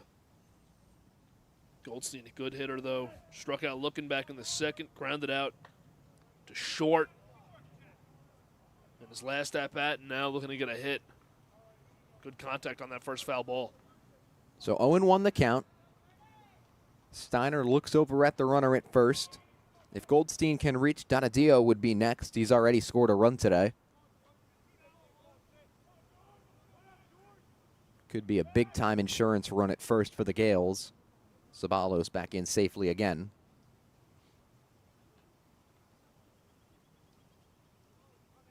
They've had to keep these runners honest. There have not been many stolen bases from an Iona Prep team that loves to fly around the base paths. Steiner, there goes the runner, but a foul ball over towards the Canisius dugout will send Sabalos back to first.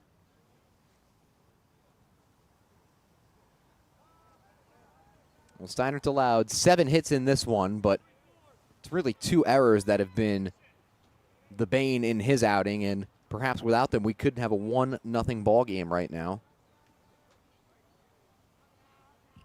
The one to right field obviously brought in a run. Then an error kicked off the second inning. He steps off again with an 0-2 count and 2 down. Sometimes in this game, I don't know what's going through Steiner's mind. I don't know what the coaching directive is, and it's fine that he's stepping off, but sometimes you want him to just forget about the runner, especially in these spots. Here's a high, towering pop-up towards the right side of the infield, and it drifts into the seats. Golubowski gave it a look, but just about 10 feet out of his reach there. Thought maybe there have been a few times in this game, I don't think this is one of them, where Steiner has just focused too much on a runner that could render meaningless if he just focuses on the batter. But again, I don't put away Goldstein, the inning's over.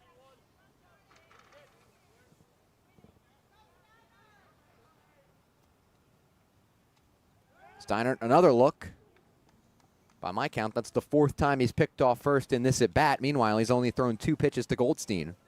And at the same time, sometimes for a pitcher and Steiner, it's just a way to break up the momentum, and sometimes you just don't want to go to the plate yet. So you throw a few over. You get another one there. And he throws it away. So after all that, he gives him second base for free. And that's the trouble you sometimes get yourself into. And now you have a man on second, and that adds more focus to your mind on the runner. It adds more stress, more angst to the runner on base because now it's a man in scoring position. I like to just sometimes 2 outs. You're already down 3-0. Just focus on this batter here. He had 2 strikes. He threw over 3 times. It's bound to happen at some point. Nobody was holding him on there. Here's a line drive into left field. That's down for a base hit. The stop sign comes up as Ceballos throws on the brakes. So a single by Goldstein will keep the inning alive for Donadio. That's a great job by Goldstein, working from behind in the count almost the whole time. He had a lot of breaks in that with the pickoffs, and he hit the single to left. Now Donadio's up in a big-time spot here. Got hit his last time. You see the base hit there again. Good line drive out to left field, but a good job holding up at third as well. Donadio in a big spot, though. Was hit by the pitch his last time up, scored afterwards. See if he can contribute again. Donadio stands in, the Dominican commit. He's already scored and stolen a base today. They're cornered here with 2 outs in the 5th as Iona looks to plate a big-time insurance run. There goes the runner, but there will be no throw as all the focus is on the batter. Pitch was a ball. And you get the classic free first and third, stolen base. Now a single could score 2 runs. And the way that Stabile is pitched in this game, 3 runs feels like a real steep mountain to climb with just 3 at-bats left. 5 runs would be really frightening. Looper, short left field, that's down for a base hit. 1 run will score. Here comes Goldstein, relay to the plate, not in time. And Iona Prep has seized a 5-0 lead. There's a backbreaker for this Canisius team, but a great job by Iona and a great piece of 2-out hitting to put that one just over the shortstop. And now I think you get your pitching change. It's a 2-run double for Andrew Donadio, his 9th and 10th RBIs of the season, and that'll be all she wrote for Steiner. He'll get a round of applause from the crowd here. He battled his way late into the outing and ultimately leaves in a 5-0 deficit. So first call to the bullpen of this one. We'll step aside for a moment right here on the Varsity Media Sports Network and get you your pitching change when we come back.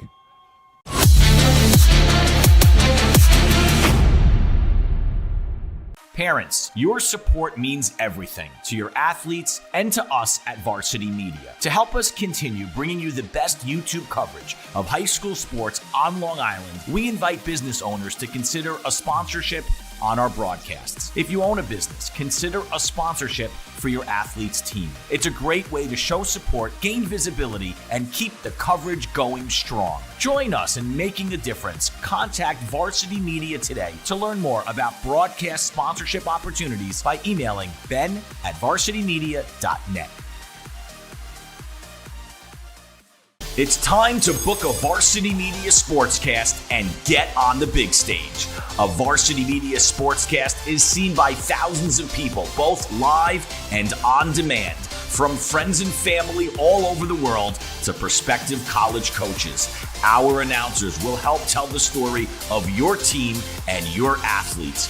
There is no bigger stage to be on than Varsity Media. Book a sportscast today by contacting Varsity Media. For the latest news in high school sports, be sure to check out varsitymedia.net or follow us on social media at Varsity Media. Welcome back to Queens. First call to the bullpen of this one is to the junior right-hander Gianni Latella, a guy who this coaching staff describes as their go-to reliever, and he'll be tasked with keeping this one at a 5-0 deficit for Canisius here in the top half of inning number 5. And at 5-0 right now, it is imperative that you do not get any more runs across. And for Iona, you have the man on second here, so you're already in scoring position again. And as I said a few moments ago, the way that Stabile has pitched, 3-0, felt really discouraging. But now, 5-0 the score. Just 3 at-bats left to go. Stabile still low in the pitch count. You have to make sure that you get out of this clean, and it's a big spot for Latella. Latella, a 4.29 ERA on the season. He's thrown 16 innings, struck out 13, and walked 11. And his first pitch will be to Ryan Hogan, the left fielder. Runners on second after the double, and the bunt gets down up the first base side, and it's a beauty. This could be a bunt for a hit. The run is now coming home. Beautiful small ball by Iona Prep, and it's 6-0. What a bold decision to go for the bunt. And you see the celebration outside of the Iona dugout. What a momentum run. Not a normal 6-0, 6th-run ad. To get it up the first baseline, that is a gorgeous bunt. Absolutely textbook Ryan Hogan. Pat yourself on the back. Great job. They just squeezed the runner home from second base with 2 outs. That is unheard of. And that feels like an absolute backbreaker at this point in the game. Here's a ground ball left side. Barzak on one hop, and the throw to first will finally end the inning, but not before 3 runs come across the plate for Iona Prep, who has taken firm control and has a 6-0 lead as we head to the bottom of the 5th here on the Varsity Media Sports Network. You're watching the Varsity Media Sports Network, the home for New York high school sports. Varsity Media is now opening up our schedule to any team looking to be on a sportscast. Watching yourself on camera is okay, but hearing your name on a Varsity Media Sportscast is like you're a pro. And look at this opportunity. Feldman behind. Jersey pulled. Feldman! Feldman! The loose ball, Keyshawn White has it. He's just going to let it fly. Oh! Keyshawn White from half court. That is cash. What a way to end the 3rd quarter. Look at this. Merrill. No slide. No problem. Gary Merrill goes top corner.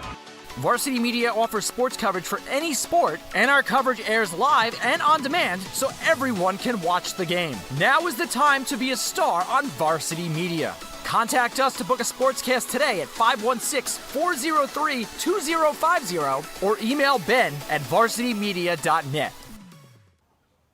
Back in Queens, 5th inning of work for Brandon Stabile, who now has all the run support that he could have asked for.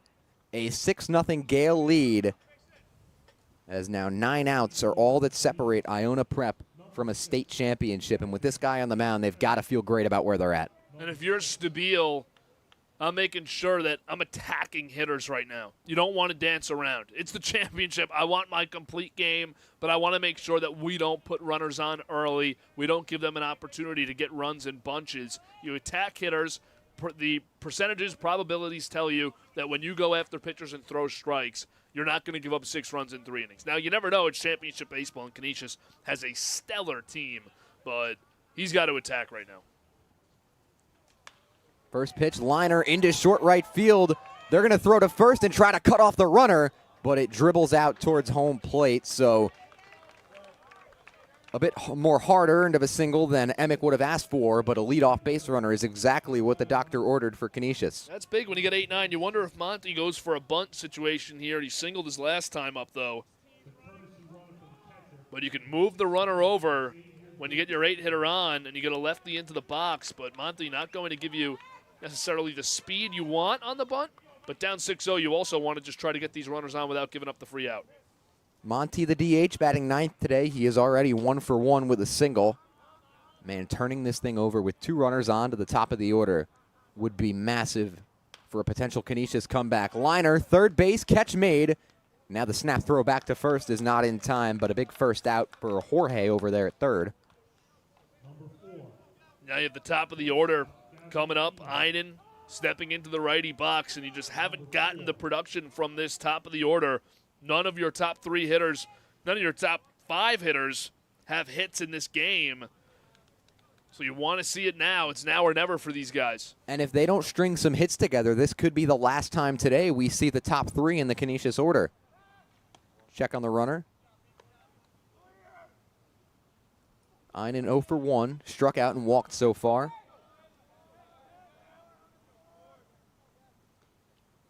The pitch from Stabile is just a hair inside there. He tried to bend the breaking ball in at the letters.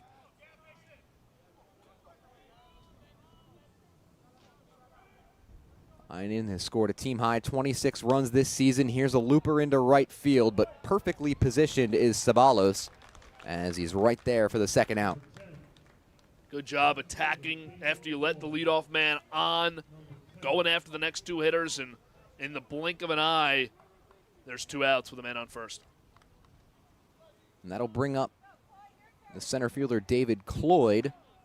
Made a solid defensive play just an inning ago. Now will attempt to do it with the bat.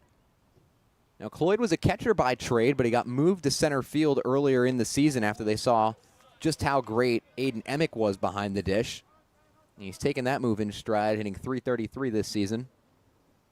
That's not a traditional transition, obviously, going from catcher to center field, but he's done it with grace. Here's a high fly ball out towards pretty deep right field. Backpedaling is Ceballos, and he settles under it to make the catch. So Emick gives that one a ride, but Ceballos camps under it for the third out as another scoreless frame is come and gone for Brandon Stabile. We go to the 6th here in a 6-0 ball game here on the Varsity Media Sports Network. Hey, this is Doc Gooden, and you're watching Varsity Media.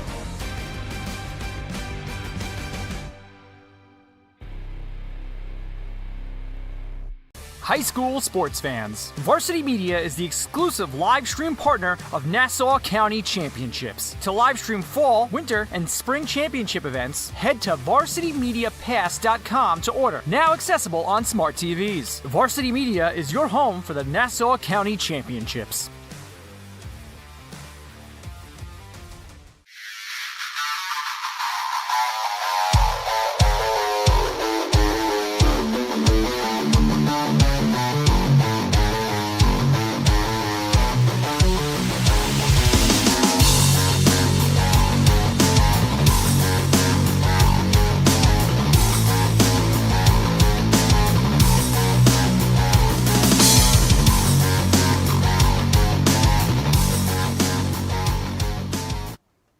Starting to get late here at St. John's University. A 6-0 lead for Iona Prep, and the second inning of work for right-handed reliever Gianni Latella, whose task will be just what it was when he came in last inning. Keep this game where it is and give us a chance with 6 outs to work with. Latella gave up an unfortunate run as a pitcher, just so frustrating. The bunt with a man on second and 2 outs, perfectly placed up the first base line, and they score from second with great speed. But now it's about trying to get through this 1-2-3. You want to send Stabile and this, at the same time, your Canisius lineup right back out as soon as possible, and you cannot afford to give up another run. You have 6 runs to go to get back into this game, and you only have 6 outs left to play with. Top of the Gale order as Sean Concannon stands in. He has had a fantastic day all around thus far. Here's a high fly ball straight back and foul. 2 singles, an RBI. Played a great defensive center field as well. A couple stolen bases as well on the day. Concannon, that's kind of par for the course for him when he's able to get out there. Latella comes home. Check swing on a 58-footer that bounces to the backstop. Well, Concannon would be in contention for a potential championship MVP award had his pitcher not had the game of his life out there on the mound. And obviously with 2 innings left, plenty of things can still change, but it's hard to ignore the job that Stabile has done thus far. Latella's pitch flown into center field. Tracking back is Cloyd. Now coming in on it, misread it at first, but a great recovery for out number 1. Good job by Latella getting a big out on Concannon, because you could not let him get on, because a single is a double or a triple for the Iona center fielder. And now you got a tough challenge with Guzman, who's been hitting the ball hard today. And the lefty, or the switch hitter, stays in the lefty box. Jam shot, short center field. Another chance for Cloyd as he glides into that one for a quick second out. And it's incredible that Cloyd was previously a catcher, because the movement, the first step, the tracking out in center field. Looks like a natural out there. Looks like he's been doing it for a decade plus, exactly. So that'll bring up Dylan Marola, senior first baseman. Getting some words of wisdom from his coaching staff, and now strides back into the box here with 2 down in the 6th. Iona Prep being the away team after this inning, they will have one more chance to add to their lead. They've amassed 6 runs on 9 hits to this point as he takes just up high for ball 1. And after 2 quick outs, I think the take sign was on there. Absolutely.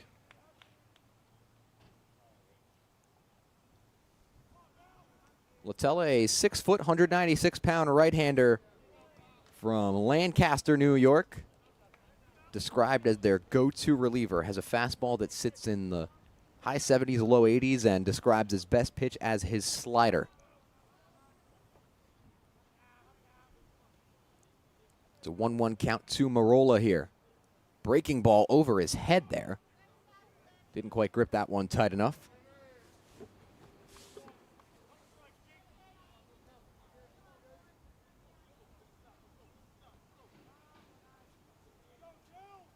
Latella's 2-1 comes home. Upstairs again. Left the fastball up around the neck, and it's 3-1. First lengthy at bat of the inning we've seen after Concannon and Guzman went down quickly back-to-back. You really have to imagine that the chat up the third baseline before the at-bat was about taking and trying to work a long at-bat. Here's a little line drive into center field, and how about the hat trick from David Cloyd here in the 6th inning? That's 3 F8s to send us to the bottom of the 6th. Iona Prep still leading this one 6-0 here on the Varsity Media Sports Network. You're watching Varsity Media, New York's high school sports network. Are you a local business looking for new and creative ways to promote your company? Varsity Media offers affordable rates that can get your message across to a demographic of 18 to 54 years of age. Our follower base across social media is 75,000 strong, and our viewership numbers per game are in the thousands. Don't blow your advertising budget on old staples like TV and radio media. Reach out to Varsity Media to get the best bang for your buck. Back here in Queens, it's the 6th inning of work for Brandon Stabile, who has just been everything that the Iona Gales could have asked for and more here on Championship Saturday. Yeah, you'll see 5 strikeouts here. He's been dominant, 3 backwards Ks. Everything's working for him, the off-speed, the fastball, and what's impressed me most is the maturity in his game and how he uses the arsenal of pitches. A lot of kids at this age have a great pitch or two, but they like to just work with the one they're feeling. I don't think Stabile was feeling his fastball early on. I really don't. But he continued to work on it early in the game, and it has paid dividends in this second half of the game so far. Once again, credit to Chris Sweeney for the great montage of strikeouts there. Great director for us. But Brandon Stabile has done everything right so far today. You don't see many kids at this age throw that traditional 12-6 curveball. Everyone goes for, the more horizontal curveball, or the more horizontal, I got that right. I was going to say vertical. The more horizontal curveball, moves left to right, tails away from hitters. But his ability to set up that 12-6 with the high fastball has been absolutely fantastic and amazing to watch. He'll pitch to 3-4-5 in the Canisius Crusader order as he starts off David Barzak with a healthy strike on the outside corner. And what has been so impressive, too, is you look at the arsenal. He has the fastball, the regular four-seamer. Here's a line shot towards second base, but Donadio drifts into the outfield grass for the catch. Kevin, you were saying? You have the regular four-seamer. We've seen the two-seamer / sinker. I'm not sure exactly what he's going for with that one, but the movement's nearly the same. I think it might be a sinker because it does have a little bit of drop on it. And you see with the off-speeds, a changeup we've seen today, hasn't thrown it much. The traditional changeup, though, we've seen the 12-6 curve, and you've seen what was called more of a slurve 15 years ago, but it has, as you mentioned, moved to the normal curveball at this age group as he misses with a ball. But that arsenal of pitches, giving yourself 4 or 5 different movements and 2 different release points, it's really impressive the way he's used it all. The command north to south, too. We've seen a couple times the fastball upstairs, and then it sets up the curveball down low, or the curveball down low setting up the fastball upstairs. It's just changing the eye level of the hitters. And you know, you got 2 guys here in the booth who know what that's like. Seeing a curveball at the plate, it does a number on you mentally. This is popped up left side of the infield. Jorge towards the dugout, feeling his way to the warning track, and he makes the catch with room to spare.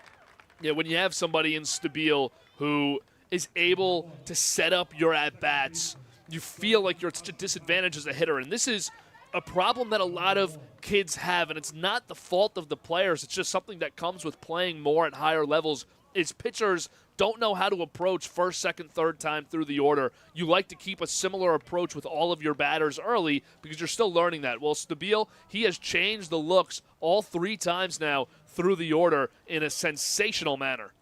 Misses upstairs to Ostempowski that time after quickly retiring Barzak and Goldenbowski, who have far and away been 2 of the premier hitters in the state this season.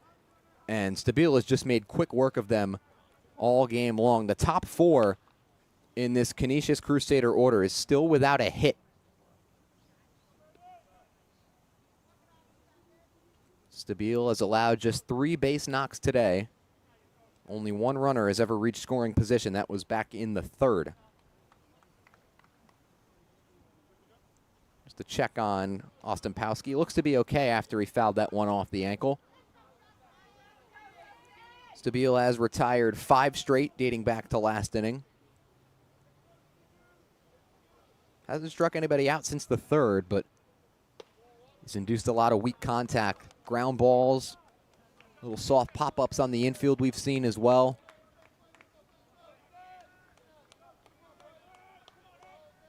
Two-one. Popped him up again. Into short right field. Sabalos towards the line. Catch is made. And another dazzling inning from Brandon Stabile. And now 3 outs are all that separate Iona Prep and a New York Catholic State Championship here. Don't go anywhere. The conclusion is in store right here on the Varsity Media Sports Network.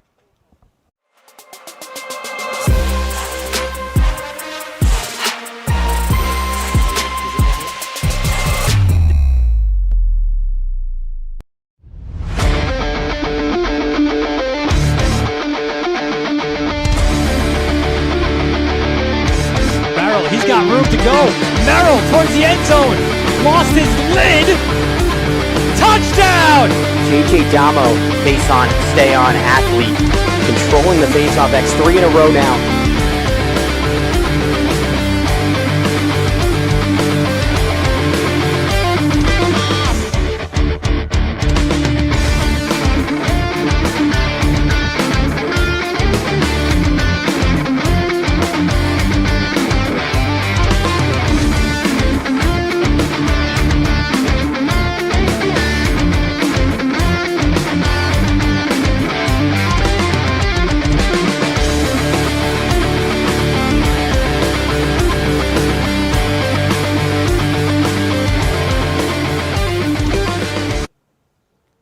Back here for the 7th inning on Championship Saturday and the last licks for the Iona Prep Gales, who hold a 6-0 lead and will look to close out their championship season in the next couple of minutes or so. It'll be 4, 5, and 6, the heart of the order, with Rodriguez set to lead us off.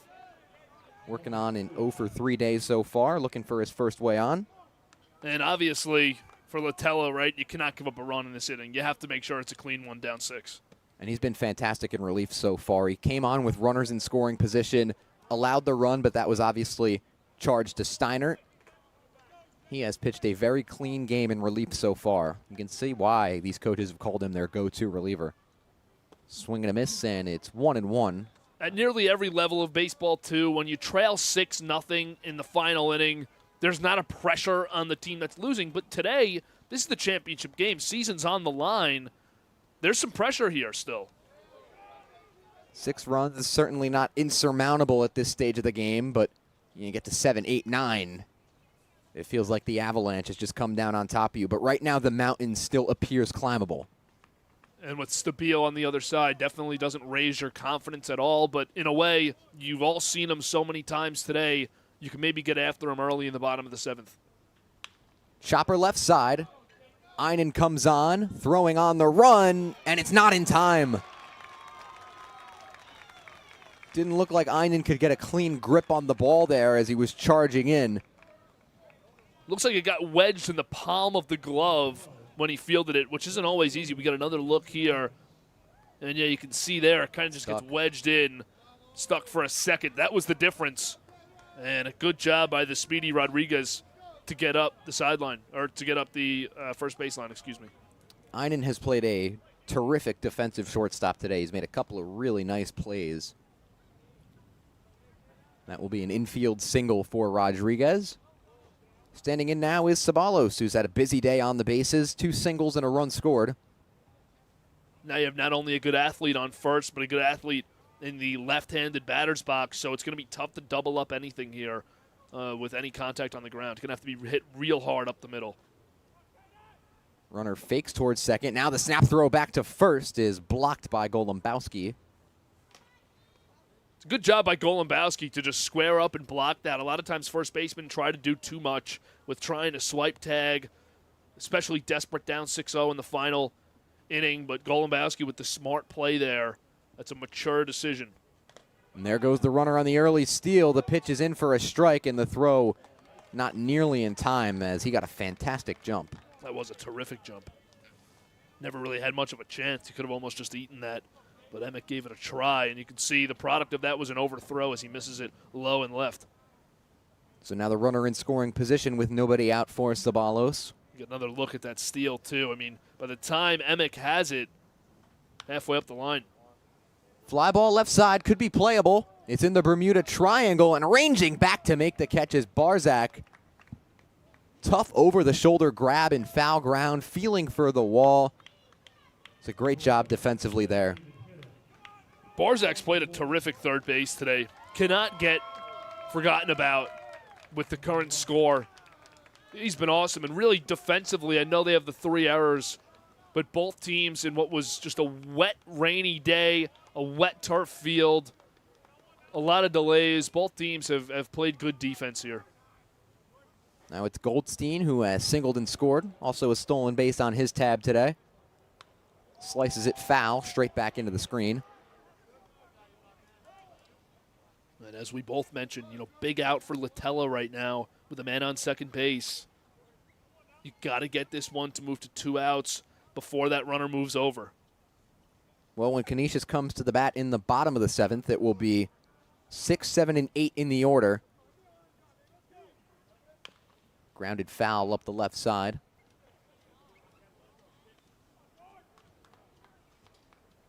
The top of the Crusader order is still without a hit today. Only a couple of walks to report.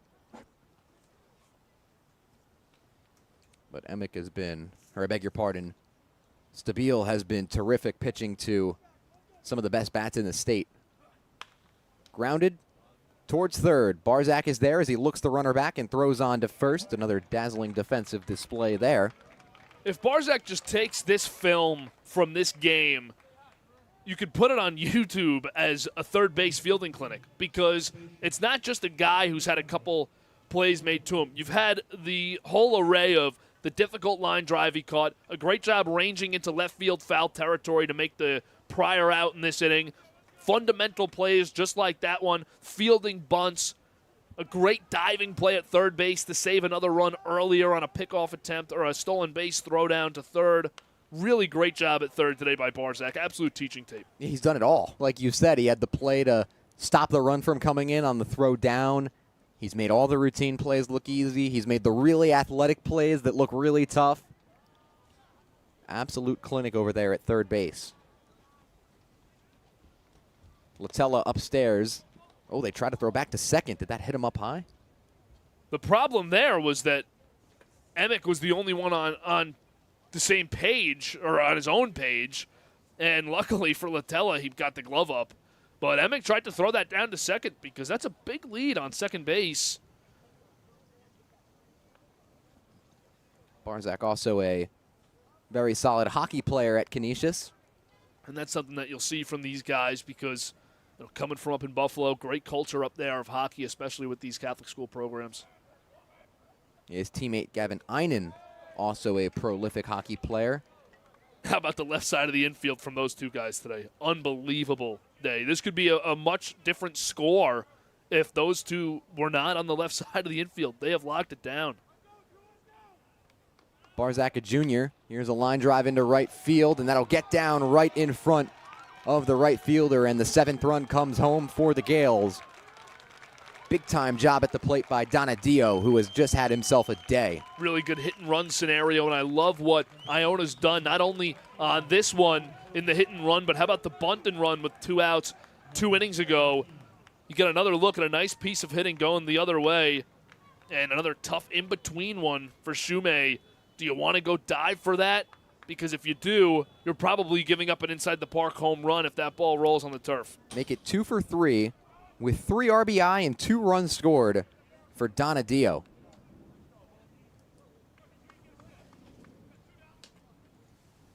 Andrew Donadio, a senior.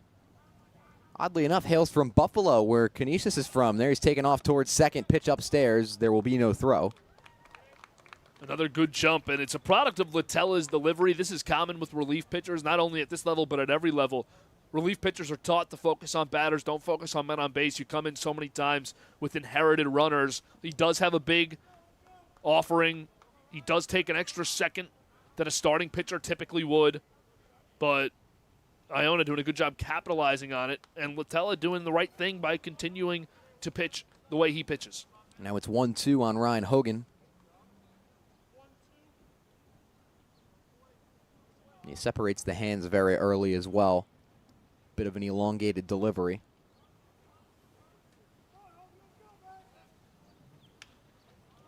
Sticks the end of the bat out and floats it into right field for a base hit. They wave home the runner, and it's cut off. How about these hit and runs from Iona Prep? Pulling all the right strings here in this do-or-die championship game. Absolutely a great job. They've been moving guys on the bases, and the advantage that they've had is they're getting great jumps. They're getting big secondary leads because Canisius is just at a point where they do have to focus on the hitters. It cost them early in this game to focus on runners on base, especially with 2 outs. And now with 2 outs, this has been a great rally for Iona to add insurance. 8-0 your score, 12 hits for the Gales.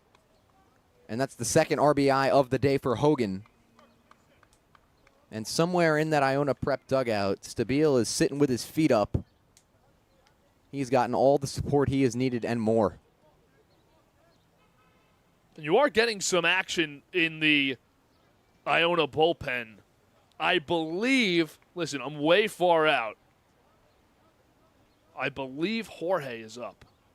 It could just be precautionary. No, Jorge's up at the plate here. Someone's using the same glove as him in the bullpen. Could just be precautionary. I think we would all assume that Stabile starts the 7th. Pitch outside for ball 3 now, 3-0. Absolutely, too. You want it, once again, championship game here. There's no other one or that you cannot rally team.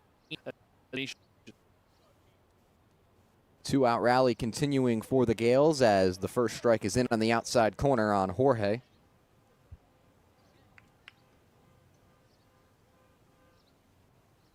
Yeah, that arm warming up definitely seems like a just in case of emergency type deal. Fouled straight back towards us, and it's 3-2. And we're both big baseball guys. You'd hope that Stabile gets the chance just because in a championship game, especially New York State Catholic High School Athletic Association, the teams are so great, the season's so long. You want that chance at the complete game shutout if you can do it. There goes the runner with 3-2 and 2 outs, but a foul ball will keep the inning alive. Yeah, Iona Prep is 29-11 this year. All the way up over 40 games. They've won 5 Catholic League titles. And head coach Ryan Mahoney in his 13th year certainly knows a thing or two about winning big games like this. Latella comes home. Flied out to right center. 3 Crusaders converging. And backing up to make the catch is Austin Pawski to end the day at the plate for Iona Prep. An 8-run ball game. And now 3 outs, all that separate the Gales from state title gold. Don't go anywhere here on the Varsity Media Sports Network. You're watching the Varsity Media Sports Network, the home for New York high school sports. Hey parents, Varsity Media is now offering ISO video of just your athlete. Why settle for the wide angle that shows every player on the field? With our ISO video, your athlete is front and center the entire game. This footage will help in creating highlight videos for college coaches to better pinpoint your athlete's play on the field. Watching our video will help your athlete improve progressively throughout the season and may lead to a college scholarship. Varsity Media is now booking ISO videos for the fall, but spots are limited. Contact us today for football, soccer, field hockey, and volleyball by calling 516-403-2050 or emailing ben@varsitymedia.net. Don't forget to subscribe to our YouTube channel for upcoming schedules and content, and on social media @Varsity Media. Back here in Queens for what could be the final time today as Brandon Stabile settles onto the rubber here, trying to punctuate his junior season with a state championship. First pitch, liner up the middle for a base hit. That's off the bat of Barr. The throw to first is in time. Unbelievable. They gunned him down from the outfield grass. Got another look here. Kincannon with the best throw of the day. That's hard hit because you get running right out of the box. There was no jogging. Kincannon gets it on 2 hops. What a play. That just sums up the defensive day for Iona. The 8-3 putout as time is called now. We have a pinch hitter here. It's going to be Jack Gansey, 5'11", right-handed senior from Buffalo, New York. 2 outs away for Iona Prep. Here's a grounder over the bag, and that's into left field. Going to be interesting to see what they rule this, but nonetheless, it's a big base runner for the Crusaders. I think you'll get an error on Jorge, but a really tough play, and you do get an error on the scoreboard, but you know, it's not one that Jorge should hang his head about, because when you are anticipating a ball hitting the bag and it actually just short hops it and goes right over, that's a really difficult play to make. Yeah, there's no knowing where that ball is going to carry him, and that time it didn't take much of a hop at all. And when you're at third base, you can't just square up like a hockey goalie and smother it, because you have to quickly make the throw across the diamond. If you just knock it down, it's going to be an infield single anyways. That one off the plate. And you can credit Ryan Hogan there for making sure it wasn't extra bases. He was ready in left field, charging into foul territory behind third base to make sure that that ball stayed in front and stayed a single. We've got another pinch hitter. It's Josh Monty. And he lofts one into right field. That's going back, and it's over the right fielder's head. It'll roll all the way to the wall. 1 run will come in to score. Monty's chugging hard towards third, and he will get the stop sign there. How about an RBI triple for Monty? And for Stabile, that's a frustrating one, right? You had the complete game shutout. You were 2 outs away. And you give up the run there, but we'll get another look as Monty just did great work going to right field. He squared that one up, too. That was his 14th RBI of the season. And here comes the Iona Prep coaching staff to have a chat with Brandon Stabile. Could be the end of his day. And the bullpen door opens. That will indeed do it. What a performance. And he is going to get a well-deserved standing ovation from everybody who's stuck around here in Queens. Absolutely. And you see him embrace his catcher, Jake Rodriguez. His whole teammates out of the dugout right now.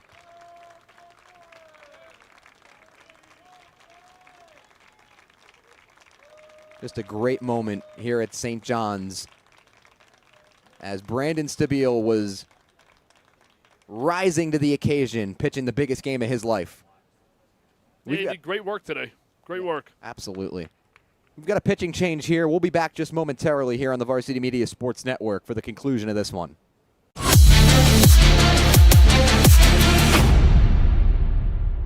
Parents, your support means everything to your athletes and to us at Varsity Media. To help us continue bringing you the best YouTube coverage of high school sports on Long Island, we invite business owners to consider a sponsorship on our broadcasts. If you own a business, consider a sponsorship for your athlete's team. It's a great way to show support, gain visibility, and keep the coverage going strong. Join us in making a difference. Contact Varsity Media today to learn more about broadcast sponsorship opportunities by emailing ben@varsitymedia.net.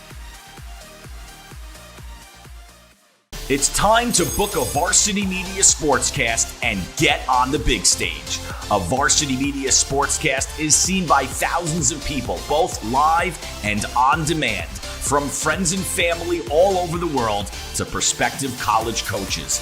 Our announcers will help tell the story of your team and your athletes. There is no bigger stage to be on than Varsity Media. Book a sportscast today by contacting Varsity Media. Back here in Queens, and it is all on the shoulders of Michael Colon, the right-handed junior. First reliever to come in place of Brandon Stabile in this one, and he'll be tasked with recording 2 more outs.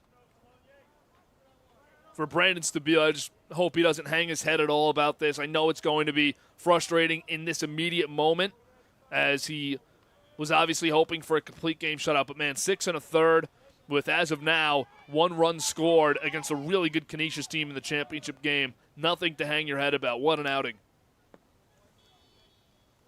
Cologne deals outside to Iona.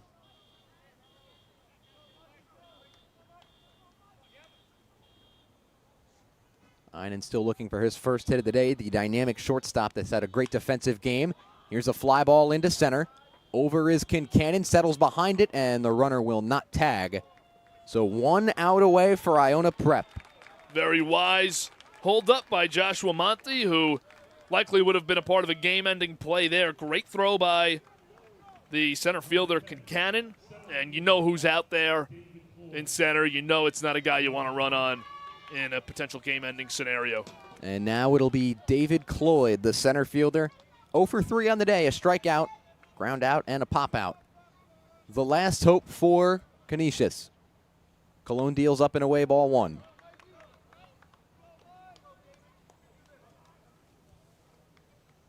Even when down 8-1 and it seems gloom, you're probably not winning this game.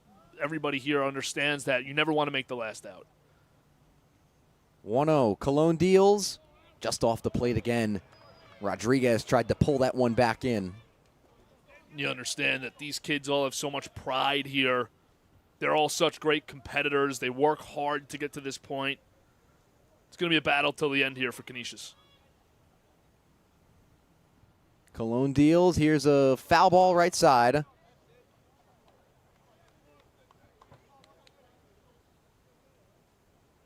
So 2-1 the count. Off third after the RBI triple is Monty. And at the plate, the last hope is Cloyd.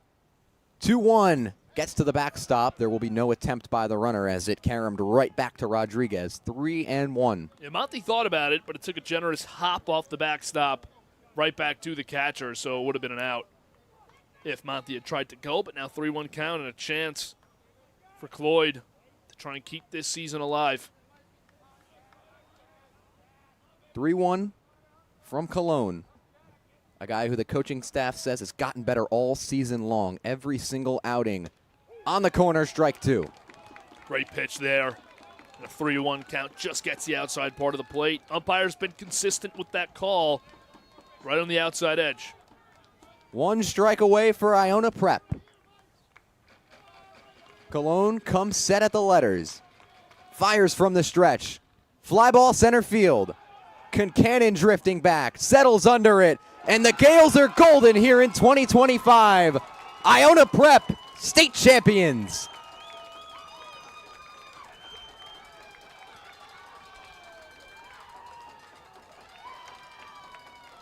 They rack up their 6th state title, and they do it in dominant fashion with an 8-1 victory here over Canisius. Really special group this year for Iona. You win the Catholic League, that's never something to frown at. Do not take it lightly. This is a tough league to win, one of the toughest in the country, and they've done it not only this year, but for a 6th time in their history. So we will have plenty of coverage coming in the next couple of minutes or so, so don't go anywhere here. We've got trophy presentation, we've got post-game interviews, and a massive celebration going on out there on the mound for Iona Prep. They'll finish this season 31-11 after winning yesterday, winning tonight. Meanwhile, Canisius on the losing end, an unforgettable season for them as well. 18-13 overall, 9-1 in the league. They won the Georgetown Cup. 2 absolutely fantastic teams battling it out today. And just credit to Canisius. Congrats to them on a terrific season. They shouldn't be hanging their heads either. This is a tough game to get to. You play it 100 times in the Catholic League, that championship. Each team probably wins right around 50 of them. So don't hang your heads. Enjoy the season for the seniors. Congrats on great careers. Congrats on representing your school well. Great program. Safe travels back home. They had a good crowd travel down here on this rainy Saturday. But again, all the way from congrats to Buffalo, them. by the way. A big ride for them this weekend. Big ride. So with the Gales set to receive their trophy, we'll turn it over to our public address announcer here in-house for the moment. But obviously, don't go anywhere, folks. Iona Prep crowned champions of the Catholic League here in New York.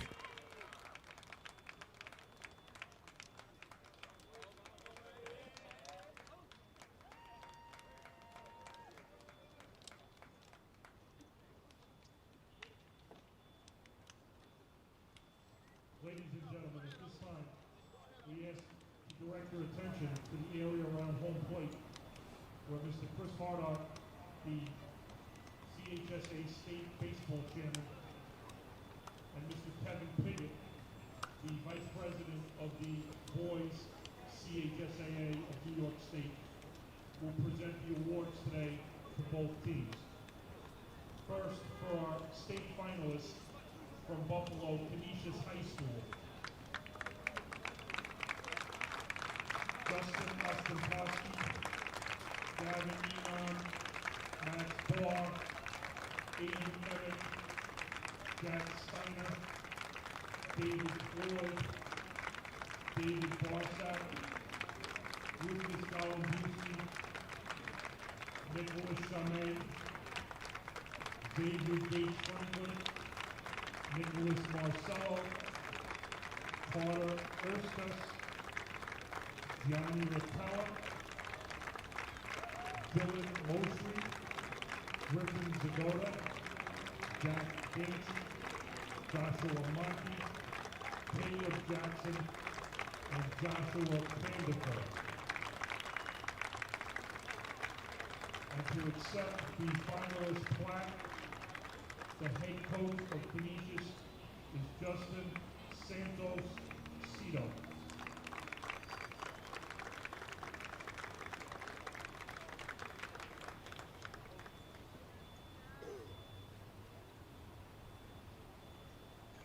And now for the 2025 Catholic High School Athletic Association Baseball State Champion, Gales of Iona Prep. Sharon Fontana, Julian Guzman, Nick Santabello, Jake Rodriguez, Anthony Keenan, Dylan Marola, Kendrick George, Brandon Stavia, Luke Tran, Sam Muller, Jordan Goldstein, Peyton Ceballos, Matthew Petrillo, Shane Jelineski, Andrew Donadio, Michael Colon, Ryan Hogan, Gianluca Giordano, Andrew Padlet, Elias Zenteas, Devin Diaz, Timmy Pandakakis.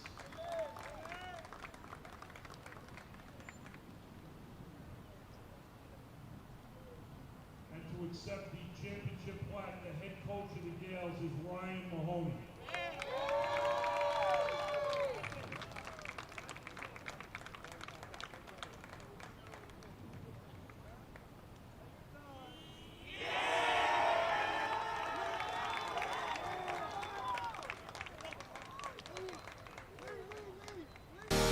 You're watching the Varsity Media Sports Network, the home for New York high school sports. For the latest news in high school sports, be sure to check out varsitymedia.net or follow us on social media at Varsity Media. Varsity Media is now opening up our schedule to any team looking to be on a sportscast. Watching yourself on camera is okay, but hearing your name on a Varsity Media Sportscast is like you're a pro.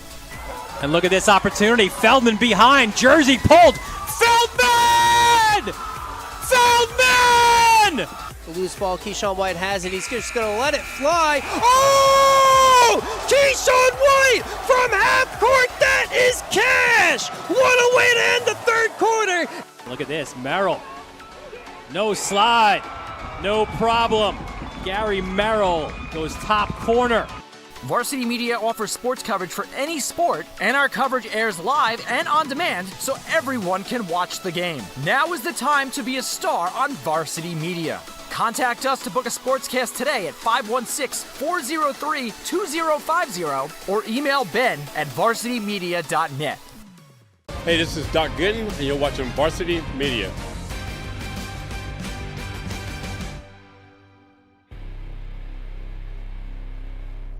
High school sports fans, Varsity Media is the exclusive live stream partner of Nassau County Championships. To live stream fall, winter, and spring championship events, head to varsitymediapass.com to order. Now accessible on smart TVs. Varsity Media is your home for the Nassau County Championships.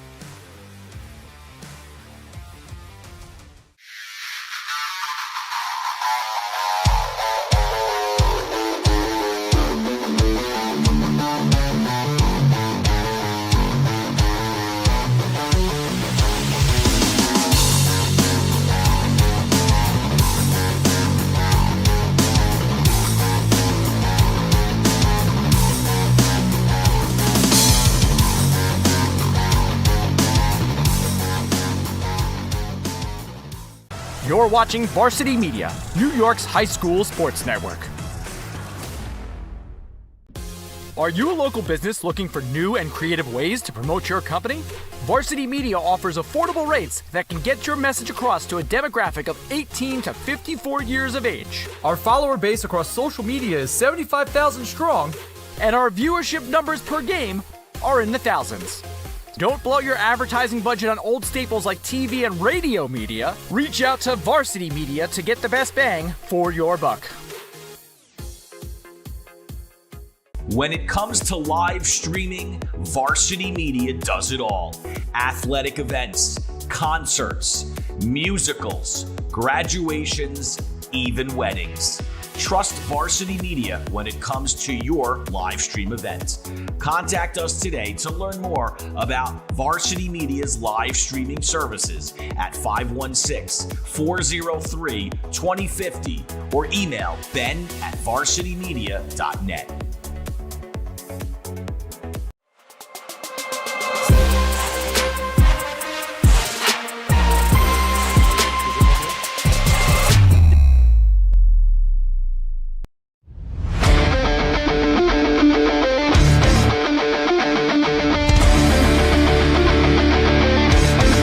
He's got room to go. Merrill towards the end zone. Lost his lid. Touchdown! JJ Damo, face on, stay on athlete. Back here in Queens, we're Iona Prep champions of New York, and we're going to send it down to Kevin Bunk, who's standing by with our championship player of the game, Brandon Stabile. Live from the field here at St. John's University, Iona Prep just took home the New York State Championship. How does it feel, guys? It feels great. I'm joined down here with Brandon Stabile, the whole team. What was working for you today, man? You were lights out. Everything was working. We knew we had to throw strikes, and I have a great team behind me. They backed us up, scored runs, and that was it. How about the run support today from your guys? It was great. Big hits, big time from Donadio. Where is he? That's big time. Wherever he is. I mean, we worked so hard this year, and this is what it's about, man. Yeah. Bring it home to Iona Prep. Talk to me, Brandon, about how special the coaches are here and the program is here at Iona. Oh, it's been great. But since August, we've been working all year, 7 a.m. workouts. We really put in the time, and it paid off. And that's all we can say. It's the first one in Iona Prep history. Yes, sir. Guys, congrats. Enjoy it.